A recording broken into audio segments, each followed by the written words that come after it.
Guten Morgen. Good morning. Game dev time? I don't know what I'm doing today. I don't know what I'm doing.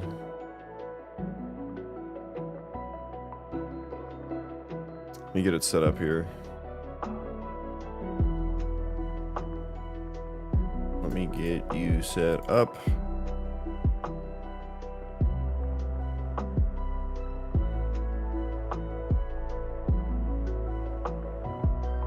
Okay.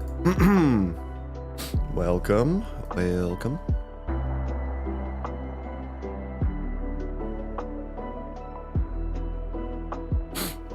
Yeah, what should I do today? I want to have a bit more direction today than I have for the past couple streams where I just kind of been flying by the seat of my pants. Yeah, I have a whole colony task system to figure out, I think. And maybe it's time to just do some design work on how colony priorities should happen. Up until now, I've just been kind of thinking of it, of replicating RimWorld. RimWorld's priority system. And I'm wondering if that's going to be the best system or not for an RPG colony sim. Because it might be kind of difficult to see and like correct priorities. In RimWorld, you have individual priority tracks for each pawn, and you can set like kind of like the order of what things they do. And usually, like, you're looking at it from a top-down perspective, so you can see the whole colony. You can see what's not getting done, and you can rectify that, right? You can see like, oh, hey, we need more steel or something, so let's get a miner on higher priority or something, you know.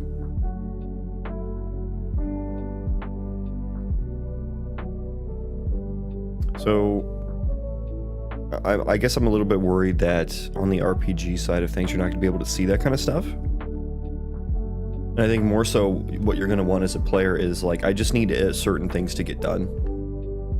And so I'm actually kind of thinking about some sort of like a queue also, maybe on top of the priority system. Like a queue, both like a command queue almost, or I don't know, something that you can just like push some like, hey, I need some shirts crafted. Asgore, welcome in. Good morning. Talking Colony Sim right now. Trying to figure out what kind of system I want to do for like Colony Sim priorities as it pertains to an RPG Colony Sim.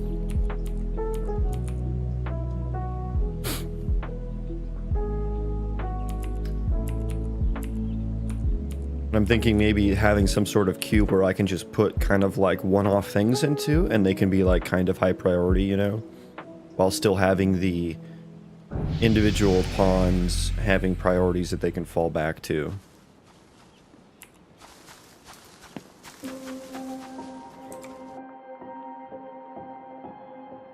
Ali, hello, welcome in.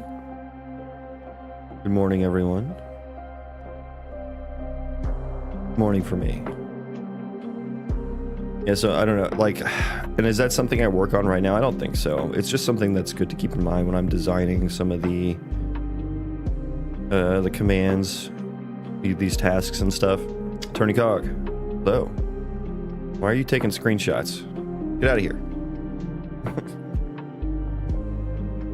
Because I know there was a game called Dawn of Man that did this kind of. It was like their only system, so it was quite different. But they had like this queue that you could put little jobs. I think it was jobs is what they called it. What are you doing? Oh, I'm just talking about game design a little bit. I'm working on an RPG Colony Sim Roguelite. I'm trying to think of like how I want colonist like task priorities to be represented in game and stuff like that. So I'm trying to think of like what the best move there would be. how I want to represent that. And up until now, I've just been thinking that I want to replicate what RimWorld does. But I'm thinking that, you know, for an RPG where you're in a third-person view and not at a top-down perspective, that might be a little difficult to work with.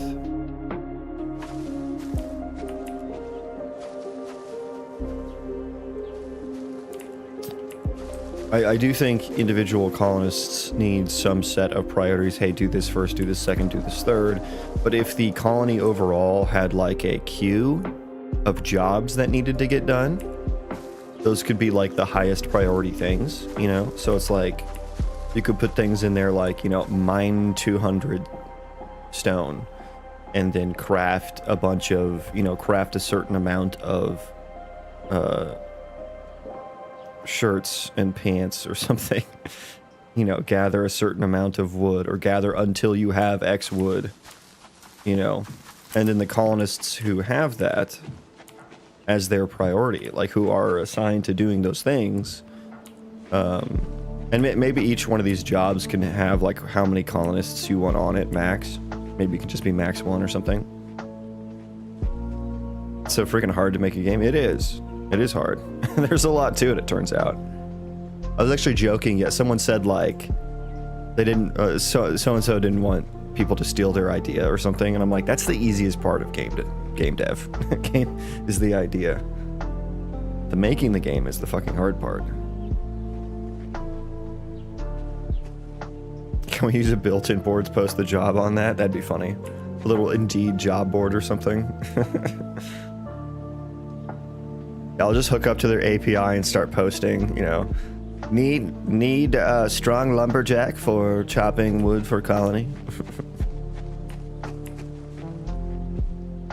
I guess I'm just kind of picturing something like, let's get the old limit. Why is that monitor my main monitor today? It's never my main monitor. I'm picturing some UI, okay, that's not even the right color. Okay, so I'm picturing some UI like this, and then maybe, you know, up here we have like little individual boxes for like, here's like tree chopping, right?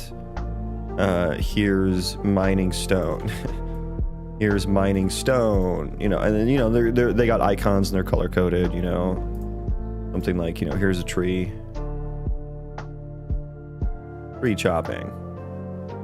This is gonna be a pickaxe. Bear with me. Okay, this is mining. You know, and you have like little, you know, those here, and then you can like click and drag these down here, and then they create little jobs, right? And then once you click them and drag them, you'll have options for like, you can enter in, what do I want to draw here? Like, how much? Who? Like, you know, what colonists should do this, and you can set things like what skill level they would need. Like maybe, because this could maybe be like craft. You could maybe have one that's like craft, like, you know, do some tailoring, right? It's gonna be a shirt.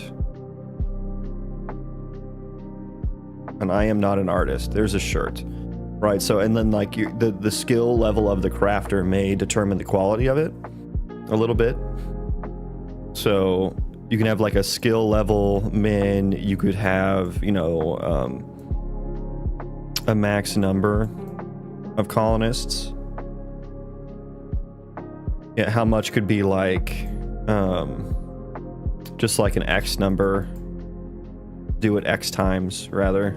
Maybe that's more clear. X times. Or something like RimWorld just does until. You could have it forever, right? You could do forever as well. I mean, like where Geralt gets jobs, it's a slab of wood. Oh, I see. You mean like an in-game, not like a piece of UI. I thought you were talking about like a UI, like copy an Indeed UI. You mean like an actual like contract board in the village. Maybe that's what you have to build before you get access to this. You know, that would be nice. I like that idea, turning cog. I wasn't even thinking about that. The slab of wood with notes, but yeah, but back. Wait, what do you say? Backboards? Backwards? Where you get the task to the settlers.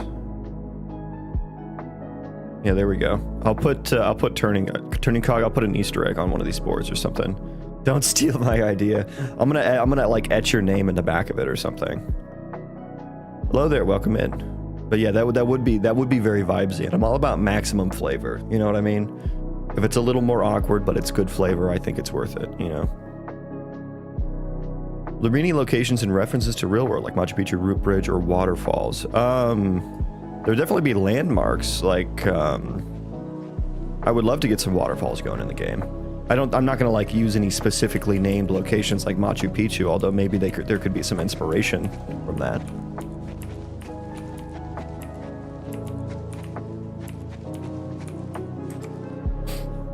But yeah, something like this, and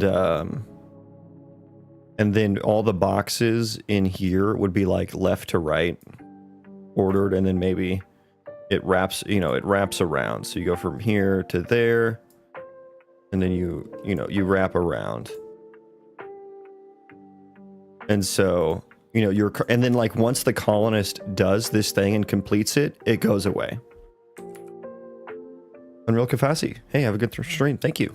Thanks for stopping by and saying hello. Can you add like combat commands like guard attack, follow, guard someone? Yeah, I don't know what kind of that stuff. Like, there is going to be like colony raids and stuff, so you will be able to assign someone to like some sort of like guard post or something for sure. But I don't know if I want you to be able to be like, hey, colonist, follow me wherever the hell I go and fight with me. I don't know if I'm going to be able to do that, because to me that just makes the world harder to balance. And I don't want to just do the, you know, slap a coat of paint on it solution, which is just like scale everything when you have 2 people. You know, I don't like that. That's like the easy out there. It's like, hey, the players want to have their cake and eat it too, and we don't want to do extra design work, so just make it scale, you know? And it's like, okay, but then there's like no point to having the colonists with you. I guess just like leveling them up could be nice, but yeah, I don't know. I don't know what I'm going to do with that yet. I definitely want like a scouting job. Like, you know, here's the world, and like you might have a colony here, right?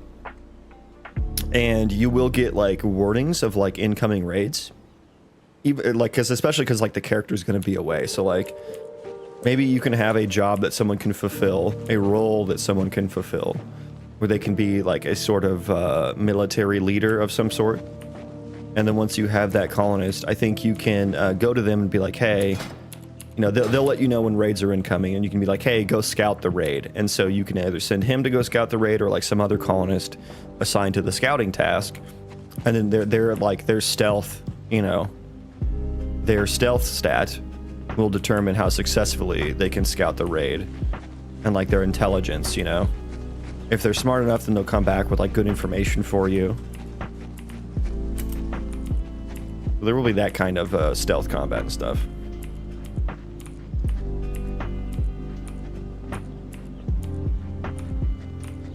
Then once you move away from the board, the UI disappears from the screen, so it keeps the player's normal UI cleaner. Yeah, I do like that. Now, the player having to run to a certain spot in their colony to see the UI and adjust it and see what got done, what hasn't gotten done. I have a feeling players are going to be annoyed at that.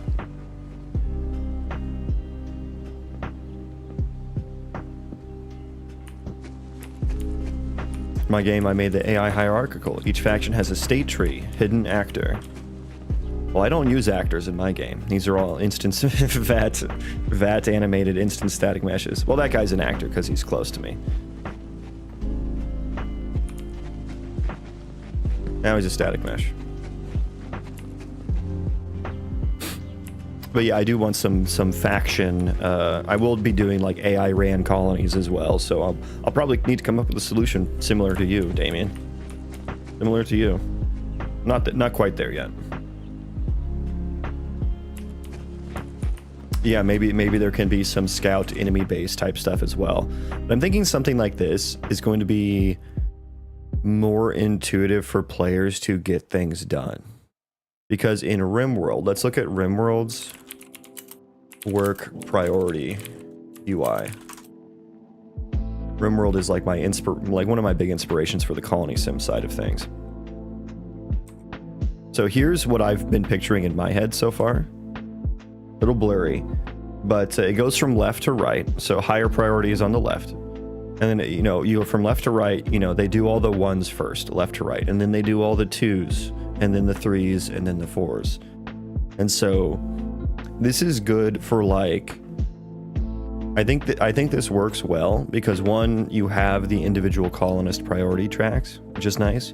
But two, I think it works well because you have that top-down omniscient perspective of the colony where you as the player, you can see what things are getting done, what things aren't getting done.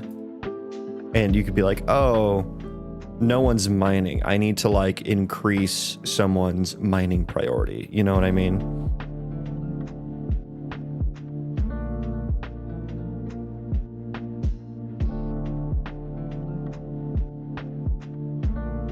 So I think when you're in a third person view, it's going to be a little bit more difficult to see what things are or aren't getting done, or like watch a certain colonist. And because like in RimWorld, you can watch a colonist be like, hey, what are you stuck on?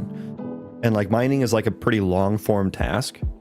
And so you're like, why isn't my tailoring, like in this example, why isn't my tailoring good? No one's doing tailoring maybe or something, although this guy would be. But you'd be like, oh, because my one guy assigned to tailoring is spending all of his time mining, And I think that's going to be kind of hard to discern from like a third person perspective. I do still think I need like individual colonist priorities.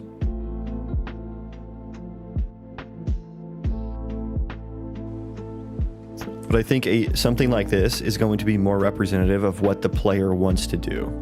Because the player is most likely going to be like, hey, I need some trees chopped. I need some construction done, I don't know why construction is blue to me. I don't know. Is that a blue? If construction were a task, what color would it be for you guys? I like blue for some reason. Yellow? Maybe yellow. I would accept yellow as well. There's my construction hammer there. Or hunting as well. What color is hunting? Is like a red, right? Hunting is red for sure. Red or orange. So that could be, a little bow, an arrow. Yellow? You think construction's yellow? Yeah, I'll accept yellow. I'll accept yellow there. I already drew it in blue though, so we're gonna stick with that. Because yeah, I mean, it's gonna be difficult to like put someone on the hunting priority when there's like nothing that needs to be hunted and shit, and you gotta like build. Yellow equals work, red equals combat, green equals support. Well, we're trying to come up with colors for different types of work, right?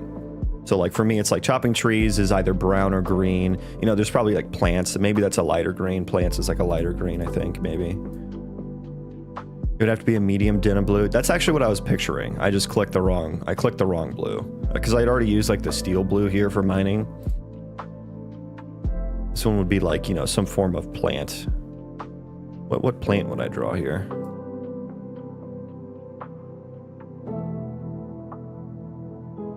that's maybe it should be like corn or something, That's that doesn't look like corn. And so like this down here is your queue, your job queue, and when things get done, they kind of pop out of here. And then maybe when the player comes back to this, I can have a section for like I can have a section for like what got done since the last time the player was here, just so they can like understand, because like the player's gonna be leaving the colony, going out and exploring the world, coming back. So yeah. But I also think I need the ability to just give individual colonists commands. But I think that maybe would end up putting something like here, right? It would just be like the who of it would be assigned to a certain colonist, right?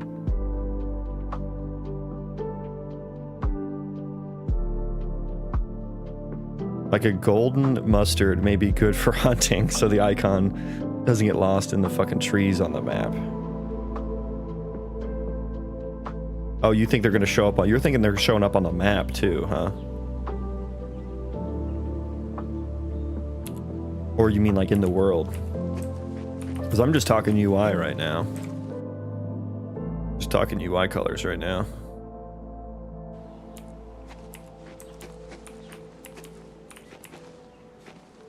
So yeah, I just wanted to put a little bit of thought into this to inform some of the work that I do today.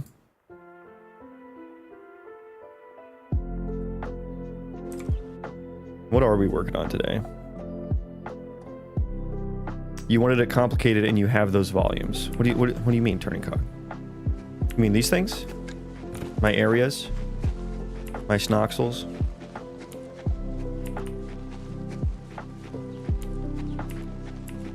Yeah, I think the area, maybe the where gets answered here as well.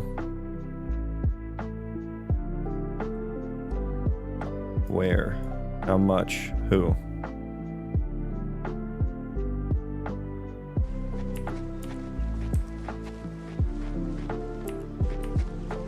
I assume they would float an icon over the snoxels.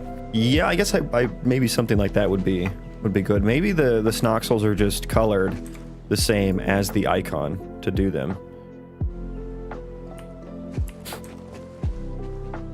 What you doing? We're doing some game dev this morning.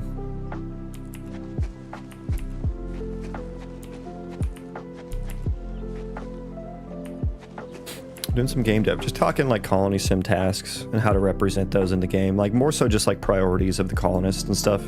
But I'm working on an RPG Colony Sim Roguelite with procedural destructible terrain. Here is the generated world map here. I think we're in the Serpent Spine Mountains. My cursor's slightly off here, but we've got all these like procedurally generated zones with like they will have different biomes and stuff like that. Right now I only have like 2.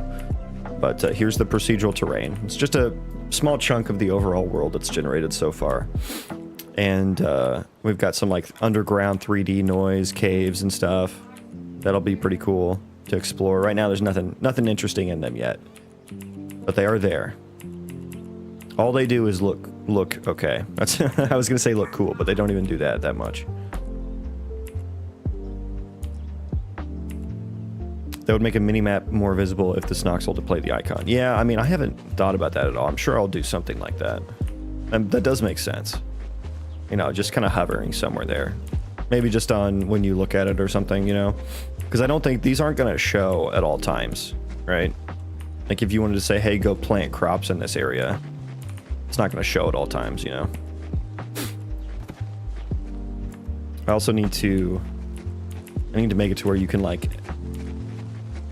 add to those, the different shapes and stuff like that.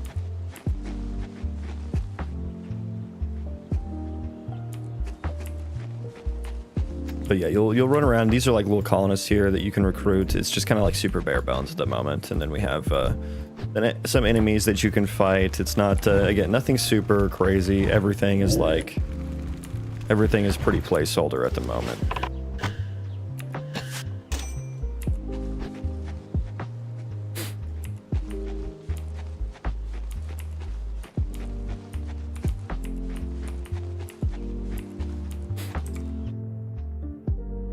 Why am I enjoying this? I don't know. You tell me. You tell me. Oh god, that's a caster. Okay, he's gonna fuck my shit up. He's gonna fuck my shit up.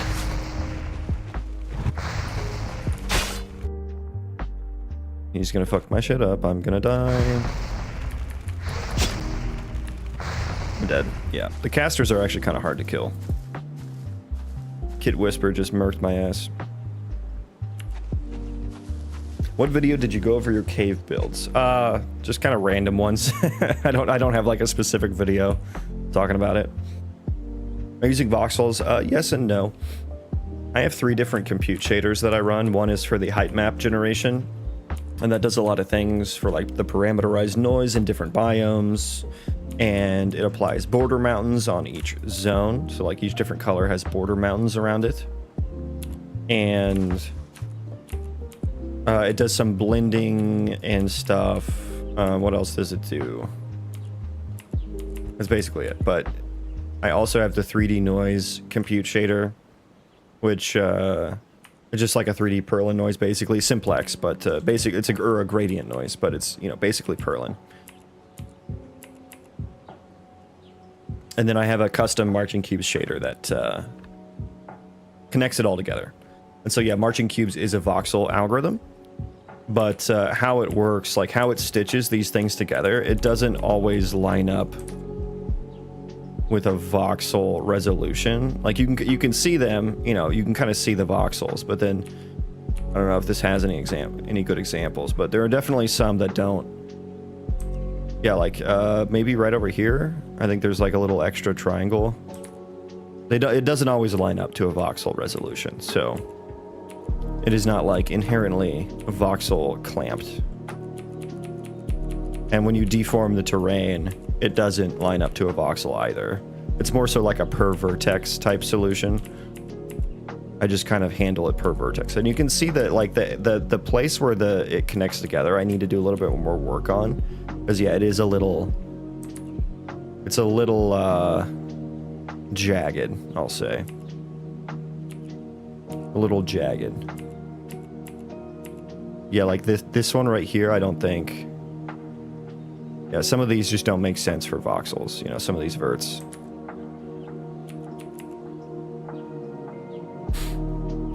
You had job things. Medics would heal, guards would guard, spies will spy. Like roles, you mean? Yeah. I do intend to have some form of that, yeah. Curious if you manage entities outside of view range. What happens if there's no terrain under them? Do you make them persistent so you can find them during a patrol? Yeah, so like my whole thing is like I wrote my own ECS system so that I could simulate the whole world. And so even when the terrain is not there, I'm so glad you asked. Even when the terrain's not there, I actually store the index and the triangle, the index and triangle buffers, which is this data. I save that. I store it in a bounding volume hierarchy, which is like a spatial data structure that allows you to like efficiently query through it. And I can take those data structures and I can export them to a nav mesh. And so what we're looking at is the nav mesh. Like this shaded area is the nav mesh. So the mesh isn't just invisible. It literally doesn't exist here. I just have the data for what the mesh will be. And so that's how the nav mesh knows what to look like. And that's how I spawn things here too. And I wrote my own like line trace and collision system with the terrain so that I could move these entities and colonists around entirely on background threads, off the game thread. And I can still have the nav mesh there to move them around on, and I can still have collision traces. And the collision traces are what I use to determine like how things spawn, where things spawn. Like this will be a cave. Not generated yet, but it will be. I have the data for it. I just haven't built the mesh, which saves on memory. So Damien, I hope that answers your question. If that's not clear, I can go over it in more detail. But yeah, I'm just generating a small square of the world, but eventually I want to have like as much of the world generated as possible. So memory is like my biggest bottleneck right now. Are you planning to use replication graph? I'm not sure what I'm going to do for multiplayer yet. But solid, it's not working with world partitioning. Yeah, that sucks for you. I don't use any of the built-in Unreal Engine systems though, so I don't use world partition or landscape or level streaming or any of that. This is all my own home-rolled kind of things. Goofy looking blending, but damn, that's impressive. Yeah, the blending is like, because I do have like the different textures. I need to blend those. I haven't blended those yet. But the blending would happen like, there's no zone entrance chunks here, so it's a little more difficult to show because like here's the border mountain. Or actually at the intersection of 3 zones, like here's the mountain and then here's the other mountain. And so you can see in this zone and this one, it's the large hills noise, but in this zone, it's like the smaller hills noise, but they still line up, right? And it's not just because I put mountains there.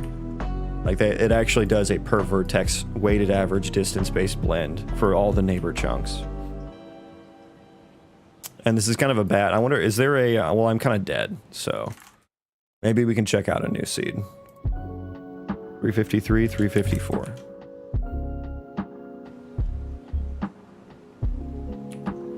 What games have I made? None. I've made 0 games. This one so far. This one's kind of a boring seed. there's no nice terrain here.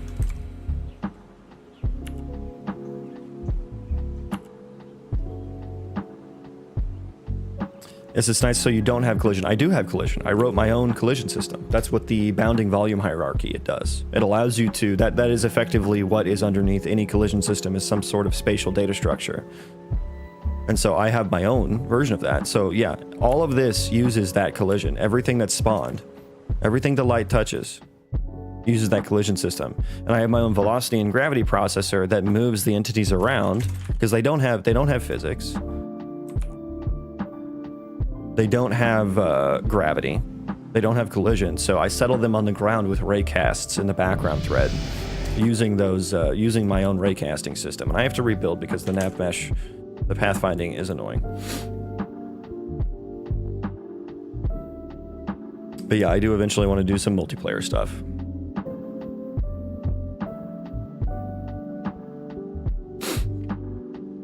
The way you've developed your map layout and caves and other layers is top tier. Can you please do some long-term tutorials on how to convert already built maps to your way of doing things? I don't think that there is a conversion that would work for that. You basically just... This is all procedural, so if you have an already built map, you're not going to be able to very easily write that in a procedural algorithm. It's a completely different way of doing things. Oh, another ocean biome. Kind of sucks. You strictly use C++ when coding? That is what UE uses, so yeah. It's either blueprints or C++. Okay, so here's a new seed. Maybe we'll get some zone entrance chunks where I can show. Yeah, we have one right here. We're looking at one. So in this, here's the border right here, and there's an entrance chunk right here. And so there's the blending that happens between the noise. Like this is very flat noise, and then this is like kind of craggier, spikier noise. Each terrain chunk, for every single vertex in the terrain chunk, it checks its distance to itself as if it were in the next chunk, as if it were rendered with the next chunk's parameterized noise. And it does that for every single surrounding chunk, and it does a weighted average blend based on that distance and that value. And so that's how I blend different noise parameters together per vertex, which is kind of heavy-handed. And yeah, not the most efficient, but it does allow me to have a lot of control over the different noises in each biome. Name of game, my project.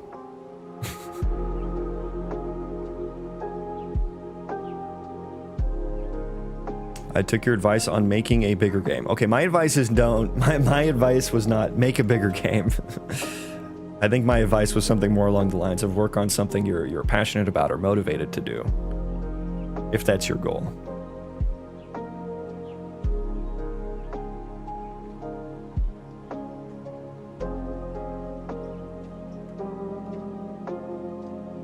The yellow, so it's still drawing stuff on the screen as if my player were here. So the yellow bar belongs to that guy. Like if I pop out here, if I detach the camera, it still stays on screen. So that's just it's kind of a side effect of that, how that works.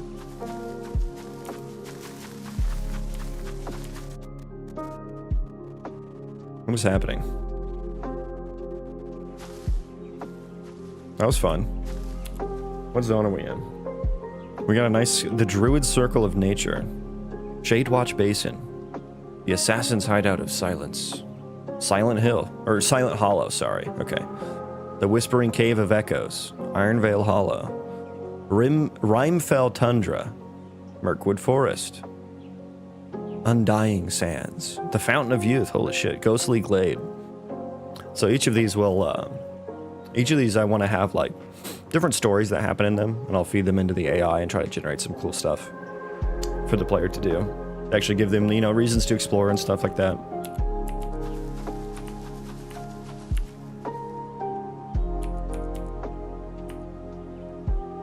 So yeah, this isn't like the most exciting scene, but it is a good example of the... Oh, here's another entrance chunk right there. Looks like there's a meadows biome over there. Where am I right now? Or run that way, okay.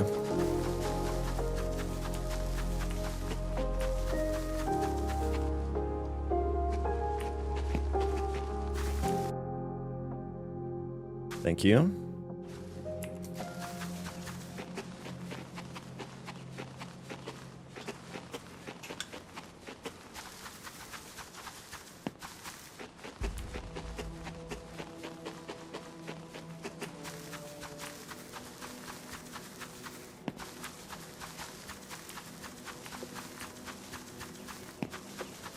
Do I take viewer suggestions? Suggestions for what? I mean, you can suggest whatever you want to. Doesn't mean I'm going to take it, though. You mean suggestions for the game? Maybe. There's a lot of things I've already thought about, though. Turning Cog gave a suggestion earlier that I liked. You know, it's not like I can just take an idea and just do it real quick, though. You know, it takes a lot of fucking time. Okay, here's the next zone I am about to see. So what I think is really cool about there's the zone entrance chunk. What I think is really cool about these is like you'll be in one zone and you won't be able to see the other zones. And then you'll find kind of like a threshold to cross. And when you cross that, it's kind of this like, it kind of opens up and it's like, whoa, there's a completely new zone over here. And this one's very samey. It's just my meadows biome. But I can already see like some different, I can see sunflowers, I can see some hemp there, some large trees, and there's even some mountains over there that are really cool, you know. When do I get to name an NPC?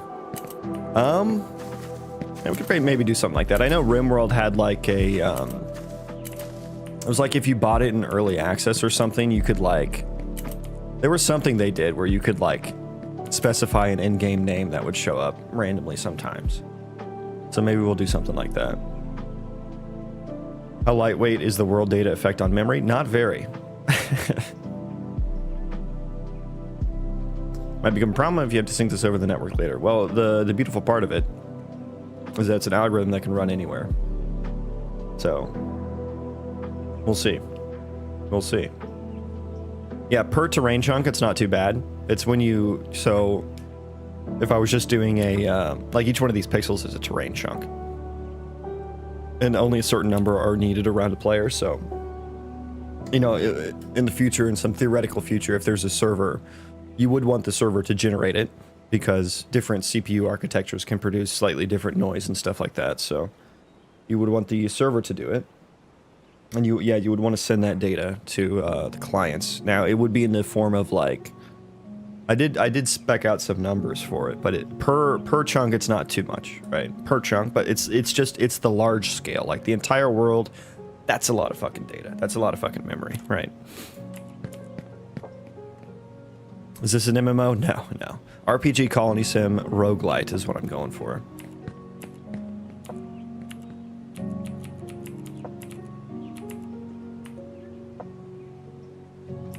And then what's that zone over there? The Fountain of Youth. I've just started my game development passion. Looking forward to learning. Well, congrats on starting. That's the hardest part. How long have I been using UE5? About 2.5 years.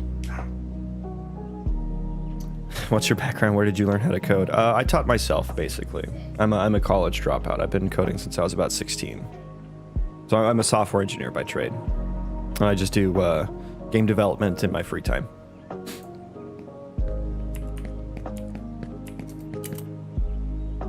Nice progress, dude. I haven't touched this part. I have not touched this part, so this is all the same. But it's a different biome probably than you're used to seeing. So thank you. That's crazy.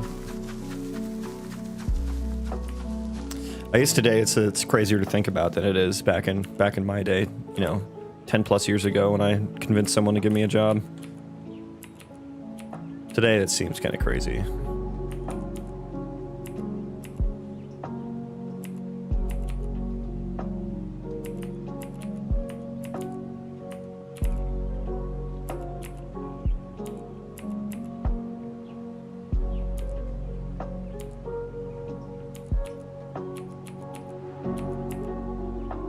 I want to play this so bad. There's nothing to play yet, really. Like, there's no point in anything. There's no loop, as they say, right? You can kill things, but leveling up doesn't really do anything other than it barely increase your stats. You know, you can build things, but that doesn't do anything other than spend your resources. You can recruit colonists, but there's only a couple things they can do at the moment. And there's no progression in the game. Do you have a channel for advanced JavaScript or real work projects as a software engineer with JavaScript? That is so specific, dude. No, I don't have a channel just for JavaScript. I would recommend searching for that on Google. I think you'll have a lot better success than, you know, asking game development streamers if they have JavaScript channels. So I think Google will point you in the right direction more so than I could.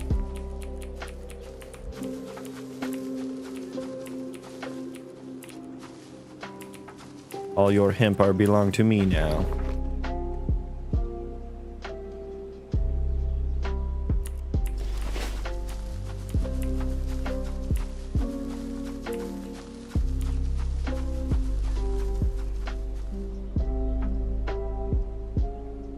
I want to be a red Michelin man when you release. Okay.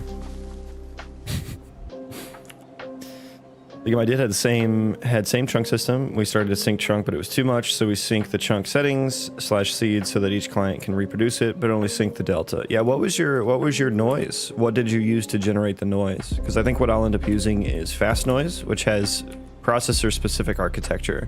So I don't think I'll be able to do that. Because it won't produce the same noise. First person Colony Sim? Third person. But yeah. RPG Colony Sim is what I'm going to call it. And I was just talking about like what I want to do for like colonist tasks and stuff.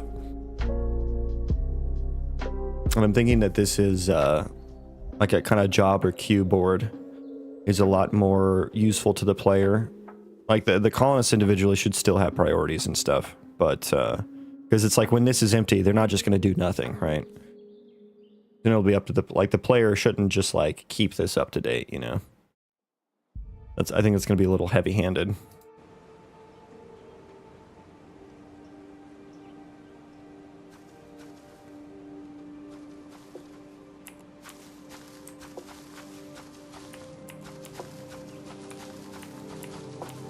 We'll wait till you complete, then I'll ask the game no matter if it takes a year. It's going to take about 5 years. It's gonna, you need to not hold your breath because it's going to fucking take a while.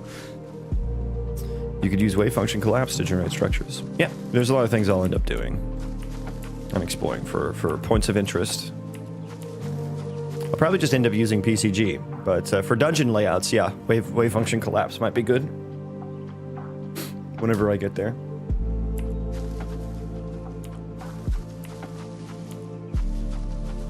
What I need to do is come up with a good way for the zones that have drastically different altitudes to actually be able to be walkable into.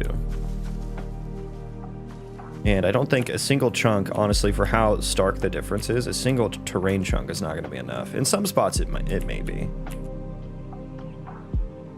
I am a solo dev, yes.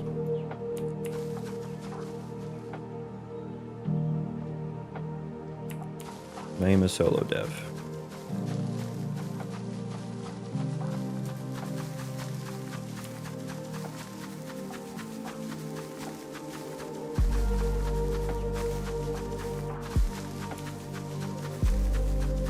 Solo but not alone. Yeah, I have you all to keep me company and make me feel like what I'm doing is worth it. Which I do appreciate.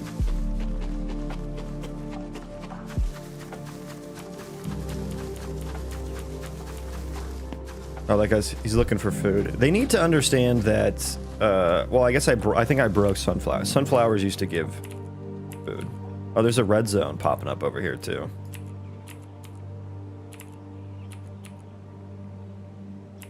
Yeah, looks kind of bad, doesn't it? Oh, that's going to be interesting, because I'm planning on using these splines for the biome borders. And I'm going to need to use those for the texture blending. I didn't think about that before. That's going to be... Ooh, how the fuck am I going to do that? Do you have a Discord drawingy, bro? No, I don't. No, I don't. You can call me drawingy, bro, if you'd like, though. That's fine. I'm gonna start my journey soon. Soon I need to get a certification to find a job. Well, good luck with that. You have dodge movement yet? I don't know. Like, I have a roll that just came with the ALS system, though. I don't know. I don't think I'm gonna have the Souls-like combat. I don't really like the Souls-like combat where it's poke, poke, dodge, dodge, dodge, poke. You know, not really a huge fan of that. So the pathfinding is failing quite consistently, actually. Now that I have like 2,000 entities running in every world now. It's my drawing project, turning cog. Come on. So I don't know what form the dodge roll is going to take in my game. I think I would more so have WoW dodges where they're like just randomly the dice are rolled. Where's Dice Guy at?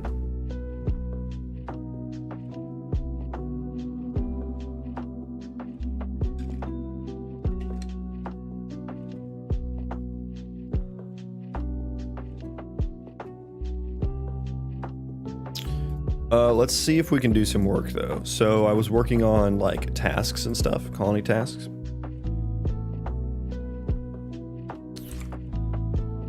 And I think I'll just use this. I don't think I'm going to do anything with this today. I'm just going to use it to inform me moving forward. I think I do need something like this eventually. I hate that I hate that I think I need to have multiple systems. One being like the individual colonist priorities and another one being this thing. I think that does make it a little bit more confusing for players, but I do think that the benefits that this provides outweighs that. So we'll see when we get there. We'll see when we get there. But for now, let's try to figure out what the hell I'm doing today. Should we just continue working on the construction task? I mean, I built the whole area system, so maybe we should do something with that. They can technically construct things. Let's see that.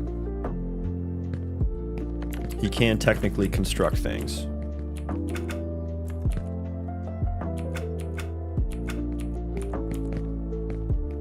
Sure. Oh yeah, I recently, okay, I changed it. So I broke it, yeah. Yeah. Do you prefer state trees over behavior trees? Yes. Despite them being still actively worked on. I do. They're much more efficient. And just conceptually, even if they weren't more efficient and ticked every frame like a behavior tree does, I think I'd still prefer them. Conceptually, they make more sense to me. Like having this view where it has explicit transitions, like what to go from, what to go to, what task. Like it's just more explicit to me than a behavior tree. Like when I did have a behavior tree working where, like you can check some of my super old videos, like I had colonists running around chopping trees, but they were in behavior trees and it was not scaling very well at all. Like, and I only had like a few colonists. It was not good. And the behavior trees were getting so complicated. It was getting complicated quite quickly.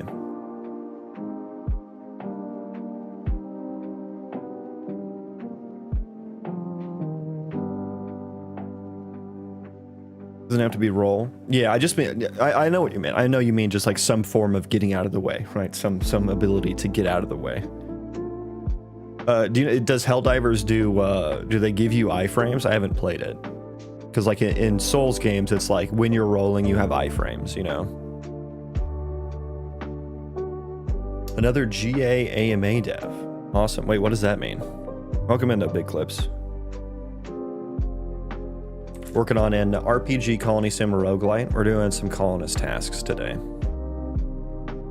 Oh, another game dev. I see. I was like, an ask me a general availability, ask me anything dev. I'm not generally available. It makes me feel like kind of slutty, honestly. Anyways, let's figure out why our construction task is not valid. Let's get the visual logger. That's the widget reflector.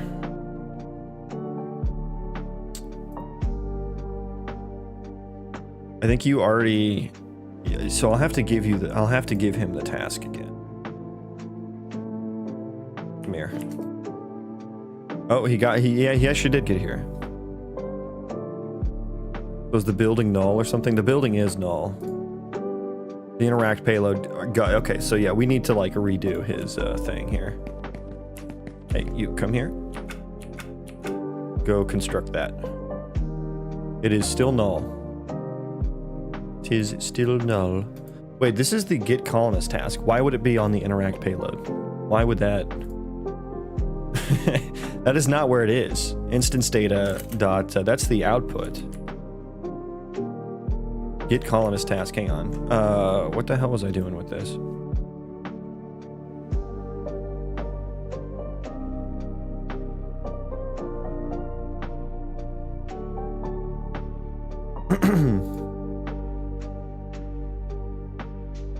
The colony data, that's right, that's right.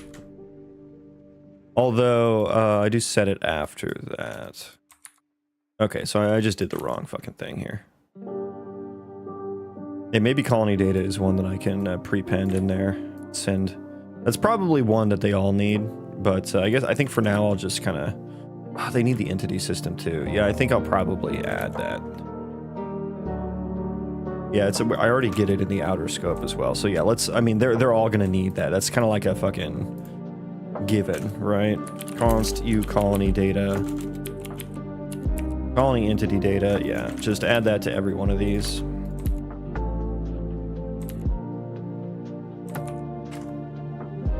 And honestly, I think I should generify this a lot more actually. Let's make it work first. I think first step, always make it work. Ripro, welcome in. What's up? What is up, my dude? What's the best way to learn code and development for beginners? There is not a single answer for that question. It is going to vary pretty greatly between people. Some people would advise you to maybe go to college or something, or do some sort of course or tutorial. That's not my preferred method. But that is, if you're someone who needs structure and needs kind of someone to show you how to do it, then that can be perfect for you. I, for one, am more, I want to do it on my own. And, you know, that might maybe take me a little bit longer, but I usually just kind of come up with an idea or a project that I want to do, something that I'm motivated to put some learning effort towards completing. You know, for instance, this video game. You know, 2.5 years ago, I didn't know anything about C++. I didn't know anything about Unreal Engine. I didn't know anything about game development or procedural generation. So I learned all those at once. Would I recommend that? No. But the point being that you can, like, all of the information I know, I got on the internet for free, right? I'm a college dropout. That didn't stop me from getting a job in software engineering. And it's all because, like, all the information exists online. You just need to know how to ask the right question. So if you have a project that you're motivated towards working on, and you just need to figure out what questions you need to ask Google, or today, maybe even AI, you know. And that can be, you know, how to learn basic programming, like, you know, just type in programming basics into Google, you know, what programming language should I start with, you know, that kind of stuff. And then you can get a bunch of different perspectives on it. You can read, you know, just start reading, and then make sure you got to starting at some point as well. When I scroll shorts, you pop up in my notification to motivate me. Hell yeah. What am I motivating you to do? Hopefully good things. The course I'm using is a C++ Humble Bundle. It's currently like $30. There you go. Some Humble Bundle courses. I never pay attention to those. If I look at a tutorial or something, I just go there to look for what, you know, the thing that I'm trying to do. I don't follow the whole tutorial or anything. I found that, like, when I follow tutorials, by the time I get done with the tutorial, I've already forgotten most of the stuff because I haven't actually used it for anything. I'm just typing what they're giving me, right? So that's why I like having the project there, because it's like you're learning individual skills and applying them immediately. And for me, that helps me solidify it in my brain a lot better.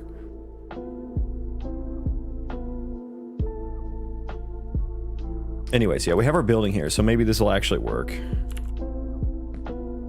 Okay, yeah, it worked. He built it.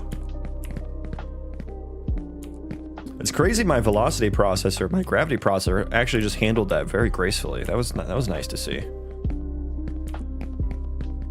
Did the nav update? Yeah, it did. I don't know if I'm gonna be able to make them jump or not. That's gonna be kind of difficult. And it seems like he's not. Let me check his state tree here, or his colony data. Did we remove the colony data? Where's it at? No, it's still marked as in progress. Do you still ask questions to AI? What do you mean still? It only just came out. Sometimes. I mean, I don't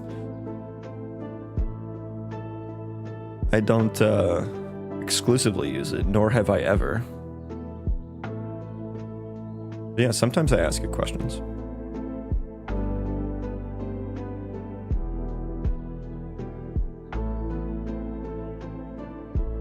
Let me think here. How do I want to make sure that I guess I should reset the colonist task too. If it's not a valid task, does that mean I should always reset it? Or like clear it out?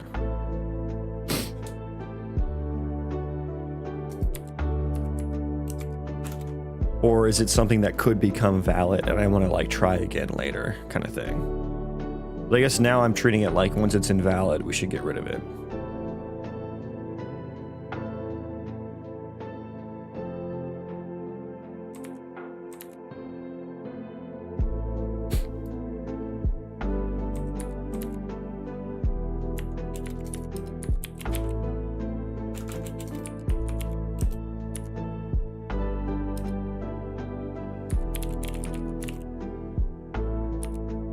Let's make a complete function here. Yeah, and I don't know, like, I think maybe I'll maintain some sort of history for this.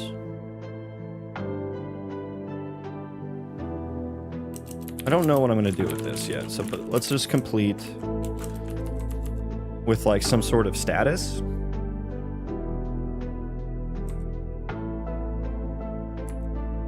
Finished, and we'll put failed as well.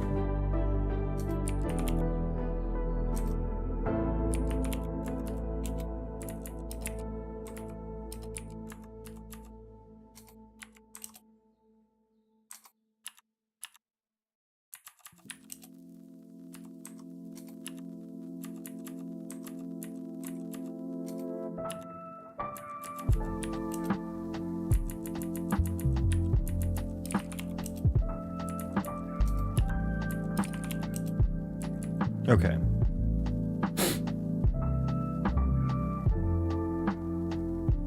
To make your AI jump, a plugin or built-in feature, the latest release of the engine, which auto-generates an nav mesh link. So my AI are quite a bit different than the normal ones. I have Vertex animated instant static meshes, so I have to bake all my animations and stuff into textures and send them off into a material to do world position offset deformations on the GPU. So yeah, my ALS movement has it built in, but that's just what I use for the character. I only use that for the player character. All my other entities are part of an ECS system that have their own navigation systems and stuff. So I have my own velocity processor and gravity processor that I would need to write in the velocity processing for. Like I would have to write all of that.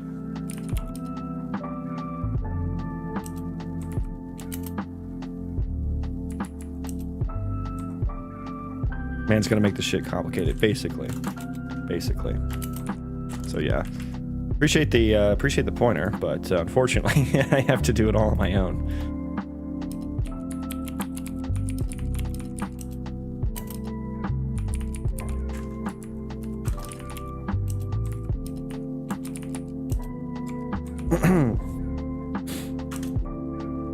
And then I think maybe like, this is on a given task, so I'm just going to complete the given task. I mean, I don't know if I want to do anything else there. Maybe in the future, but I need to reset the current task. And maybe, should I maintain it? Let's maintain a history or something. I have current command and current task. I intended for those to be different things. I don't know if I'll then here's the list of commands to be given. Yeah, I kind of had like a queue built already. I think I'm gonna rebuild that. Have you implemented Wumbo mode yet? No, coming soon, TM, coming soon. All bitches love Wumbo. Show me a bitch who doesn't love Wumbo, and I'll show you a bitch who ain't a bitch, you know what I'm saying? And I am that bitch.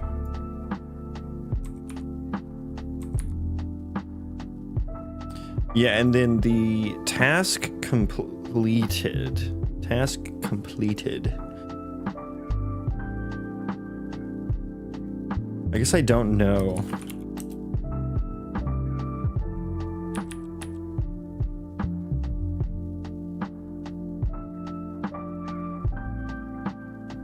Yeah, I guess these are like different scenarios here. I think maybe I can't have these as static, or I rather can't treat these as like const functions, maybe.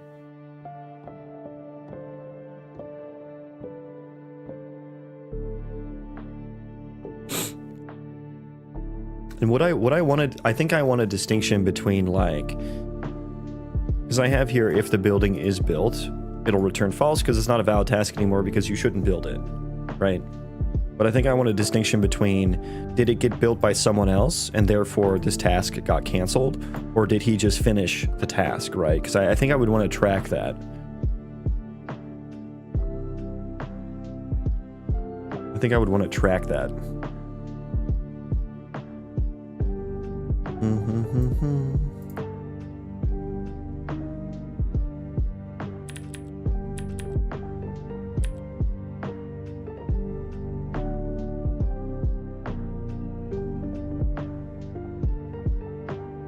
Yeah, this may be like, this may turn into, yeah, I don't know, yeah, no, yeah, no, yeah, no.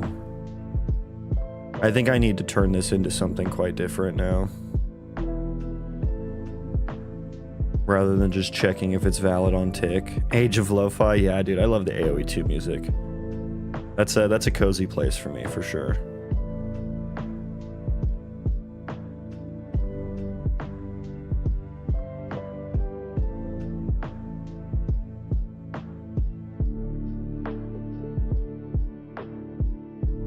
I'm thinking, yeah, I need to change this already. God damn it. God damn it. So I guess this is going to change. I was trying to make this generic, task generic, but I think there's just too many specific things that happen per task. I think rather I will change these to just be functions that can get called from each task.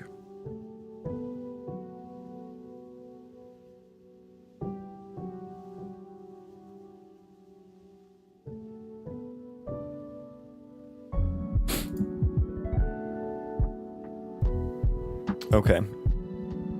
Okay.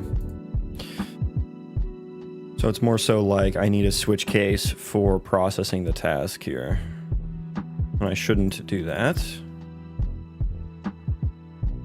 This is more so like if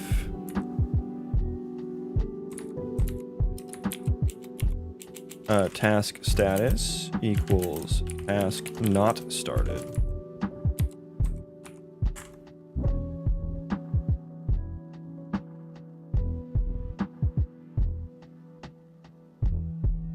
Yeah, you can put links in the chat. So far, no one has abused that yet, so we're good. AoE 2 and AoE 1 ROR. I never played AoE 1. Does it hold up? AoE 2 holds up 100%. Hey man, how are you? I'm good. How are you, lazy boy? Welcome in. Yeah, so I think we do this maybe just first. And then I need the Giga switch case here on colony data. Colony data current task dot task type case. Yeah, let's see what it what it thinks I need here. Not even close. Not even close. Trees break. I think I'll probably return. Will I return from here? I think I do. I think I return here. Return. See, this is where I'm thinking that I need some generic task module.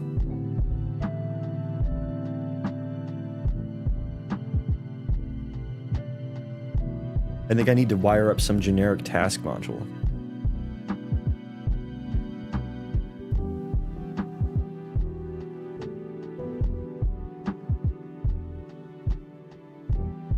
Seen a lot of YouTube live on shorts.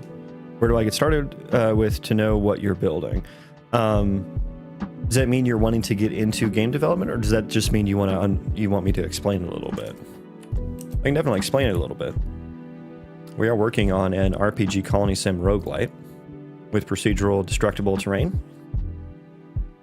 Here is the procedural terrain. That sucks. Excuse me, bless me. Yeah, why? That was not the seed I saved on, was it? Let's just go 360. So here's the procedural terrain. Be destructible. We'll have AI generated quests as well. But what I'm going for is something like vanilla WoW class design and combat, like the RPG elements of vanilla WoW, not the MMO part, plus the Colony Sim aspects of RimWorld, plus the roguelite aspects of something like Hades. And then do some procedural terrain, you know, a la, you know, you can think of it kind of like Minecraft, but I'm going to do mine a little bit differently. I think I'm going to do the procedural generation a little backwards, right? A little backwards. But that's just kind of a rough overview of what I'm working on. If you're wanting to explain it, yeah. This is, if you have further questions. Why is it so laggy? Oh, I have the vlogger on. Yeah, let's not do that. Let's not do that. Okay, now we're nice and smooth. I have, like, dynamic tree chopping, which, in a lot of games, when you chop a tree, it'll just replace the mesh with, like, a chopped one. This one actually deforms the mesh at runtime. So these are all, like, static meshes, which means, like, they can't change, right? The mesh itself doesn't, the vertices of the mesh don't get modified. But I can copy them into dynamic meshes on the fly and then change their verts based on where the axe connects at, right? And so depending on where you chop it, you know, that's where it'll fall at. And then you get some wood for that right now. Eventually I'll have colonists like need to pick up this log and take it to like a lumber mill and stuff like that. And this will, you know, there's tree chopping. There's going to be like tree skills, mining skills, gathering skills. You know, there'll be, of course, some alchemy, some crafting, you know, tailoring, blacksmithing, that kind of stuff. And we got a little building system in here as well. Why are my line traces not working? That was weird.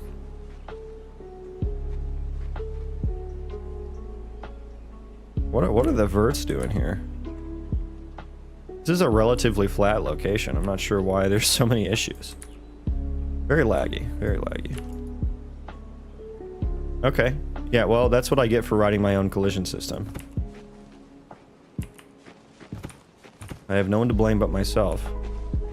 Yeah, it is a little strange, isn't it? I think maybe it's something to do, because like I don't have that issue with other foundations. But the construction will be a lot slower than this, it's just for testing, but like, oh, I need the interaction option here. E should be apply the wood, and I don't have that. But you need someone to take the wood or whatever you need. You see the wood 0 out of 100 there. Like you need someone to actually take the wood there.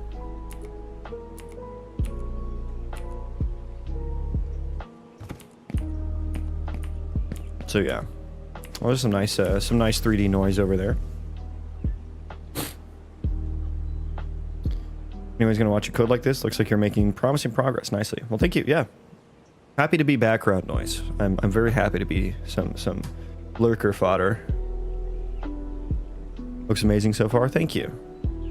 Starting out with Godot, wish me luck. Yeah, good luck. It's a long journey. I hope you enjoy it. For your ECS, are you using the built-in system mass? No, I tried it out and I didn't like it very much. The one with fragment and trait. I don't know why they name things differently. Yeah, my own is my own implementation, and honestly, the ECS part of it is not that complicated. Like an ECS system at its base is quite easy to implement, but it's like all the individual processors. Those are like the... Can I really not jump up there? Okay. That's where the difficulty comes in. So building the ECS system itself actually wasn't too bad. And yeah, I found mass to be very difficult to work with. Like, yeah, some of the like they have the like traits are like a combination of fragments, but it's like so weird the way they build out their archetypes. I found it to be very unintuitive because it's like some, like you would add like a fragment that would, or like a trait that would like auto add fragments, and then like there would be like, there's like a dependent, like a dependency chain of like data, and like, I don't know, mine is just flat. Like I just made that flat, so it's a lot less confusing. And then you can just define, like the processors can define whatever type they want to, you know. What game is this? It's my own game I'm working on. It doesn't really have a name right now. I still just call it my project. But it's an RPG Colony Sim Roguelite with procedural terrain. So here we're looking at a little bit of the procedural terrain here. I didn't check out the world map here. Here's the world map. I am in the Vale of Tears, which is supposed to be a swamp, but we don't have the swamp built yet. Oh, and we're staring at the Secret Temple. Frostbloom Refuge. Maelstrom Coast. Ebonwood Forest. The Norse Sea of Ice and Sorrow. Some of these are a little extra. So yeah, that's a little bit about the game. Feel free to ask other questions and stuff.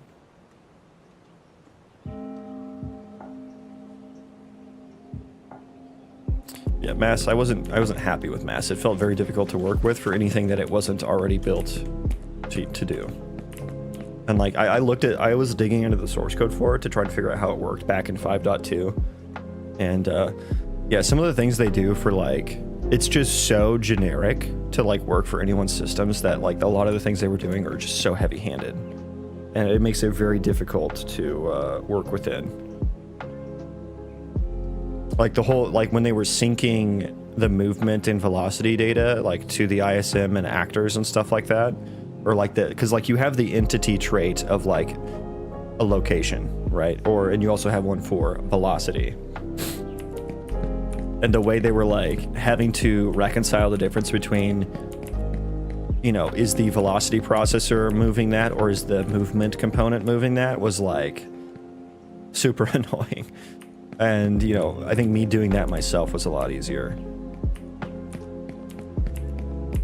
If you make them horses, you should make them cyborgs. Yeah, that'll go great in a medieval fantasy RPG. That will be good.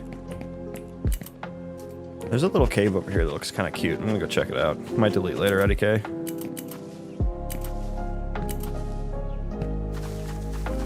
That's a cute little cave. Doesn't that look like a cute little cave, guys? Look at that. This is kind of a gaping hole. Kind of a slutty cave. The terrain chunk's not generated over there yet. I thought I could only get away with generating a small radius of the underground chunks, but it seems I'll need to do a bit larger. Doesn't that look fun? That looks fun.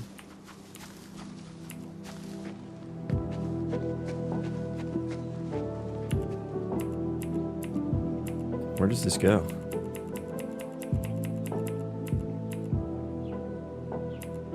Steampunk horse instead. Yeah, that'll go even better with the medieval fantasy. Yeah. These are great. You should write those down. Probably put it under NDA as well. You don't want anyone to steal those ideas.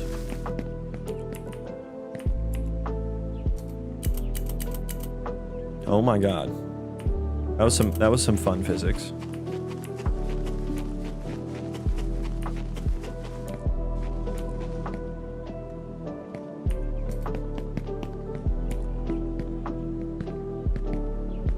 Hello, sir. Nothing to see here. Wait, oh my god. He was too high and missed him.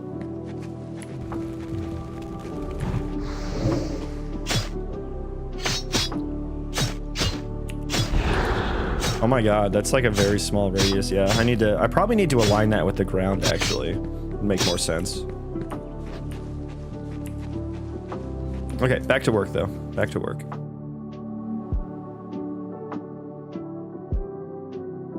Back to writing some code here. Yeah, we need our giga switch case for the colony tasks, and I'm thinking of like a system right now where I want to do something like let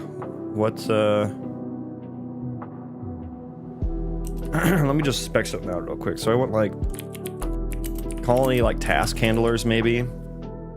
So I want like some sort of colony, like I guess it would be like a T map of like F task, F what is it, E colonist task type to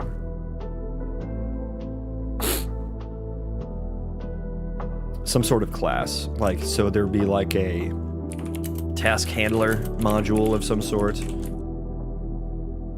We'll just say task handler module. Something that kind of like I can plug and play here. Maybe it's F, maybe it's U, I'm not sure. It'd probably be U. Let me make it U. And then each colony that would live on the colony data. Colony entity data. Same with this task handler module, maybe. I think I'll do my own ECS too for my city builder. I'm scared my citizen management might be too much if there's a lot of citizens. Yeah, I mean, the good thing about like mine runs completely on the background thread, and that's another thing that like I found it difficult to do in mass. I guess it's gotten better, but like when I was using it, it was very difficult to force things to not block the game thread. I couldn't figure out, how do you optimize the games? That's a big question, and not one that has a very succinct answer. You're gonna have a lot better luck searching that on YouTube or Google. It's gonna be the answer is gonna be different for every game.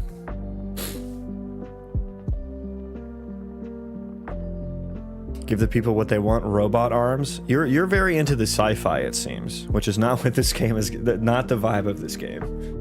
But I appreciate that. I want to use mass, but I just want them to visually fill sidewalks. See, that's a good purpose for it, because it's literally built for that. Like, that's all built in, so I think it'll be great for that. And I guess they did, in 5.6, they did add like nav mesh support. When I looked at it, I had to build my own nav mesh mass, you know, processor thing, and it was like a fucking pain in the ass to get the navigation working. But I guess they're adding that now, so. Yeah, I guess we're gonna have this this map. I think the task handler. Maybe I just have a task handler module class. Do I make it a class or an interface? Here's the question. Do I go with the interface? No, I don't think so. I don't think so. I think I go with abstraction here. Yeah, I think I go with abstraction here so that the default, like there's going to be a default one for how to handle these tasks, and then I can overwrite it maybe. But I think I would want to overwrite it on an individual basis.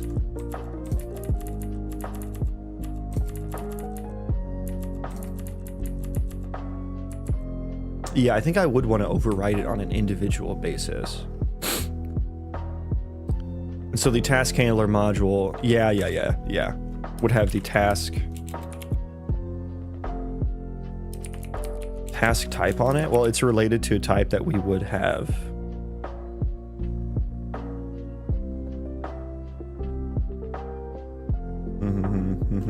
I guess it really just needs one function. One entry point function. Process entity task. That probably it would be this signature, right? I didn't know it would copy and paste that in there. That's funny. What is it? Control Shift V. There we go. Yeah, so we would have this signature.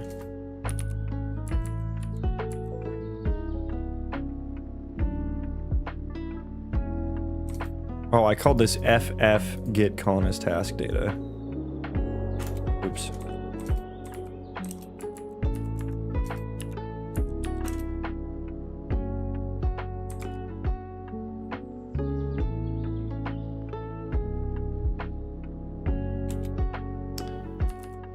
Yeah, so it would just process entity task, right? I think that's all we would need.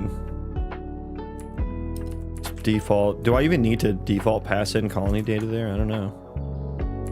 And then theoretically, you would know. You would kind of, I guess by nature of how the developer has added it into this map, you would know what task it is. Would I want the ability to like override this based on the task type? Because like, I could pass in task type in here too for what the current task is. But I guess that would allow the developer to kind of make it more confusing on accident, because like you could have like like an if branch on what, like you could use the same handler module function for 2 different tasks. Do I want that, right? Do I want that? I mean, there could be some tasks that are very closely related that are like very generic and just like they have slight differences. So maybe that's nice. Maybe I give myself all the rope to hang myself with. But if I do make it explicit, I guess I'll just need a bunch of static functions to redo some of the functionality. And I guess the difficult part of this for troubleshooting and debugging is that you can't really... The following the code becomes a little bit harder with this approach. It is real. I mean, this is the trade-off with object-oriented programming, right? Like you make it really nice to pop things in and out. So you make writing the code easier, but it makes reading and following the code a lot harder. And code is read more than it is written, so it's a careful consideration to make. Fine balancing act. And so what would be the flow for like figuring out like what's you know, reading the code and trying to figure out what went on, what happened during a task, or like I guess we would have this get colonist task. And we would get this, let's put this into code a little bit and we'll see what this looks like. So we have the colony entity data. Just give me the edit anywhere, blueprint read write. I don't think we need save game on it. T map of eColonist, I guess T enum as byte. eColonist task type. And then let's just, I'm gonna spec out just like a stupid little U class here. U my class. Oh, great. Banger of a name, but I've got different plans for you. U colonist task handler, U object, and then you're gonna have a U function blueprint native event. Yeah, we already went through this, so I can specify these in blueprints as well. And this will be just called like, sure, handle task. Why not? Why not? Yeah, we'll need to forward declare U colony entity data. We'll need to forward declare that. Infation. Welcome in. Thank you for the follow. Welcome in. Should this be const? No, I think it's fine actually. Is that the actual signature? I don't think that's the actual signature. AI, damn it. No, I'm lost. It'll be this. There you go. F get colonist task data. I think I probably... Is that not here? Hang on, go away. F colonist task data. I'm just gonna forward declare that.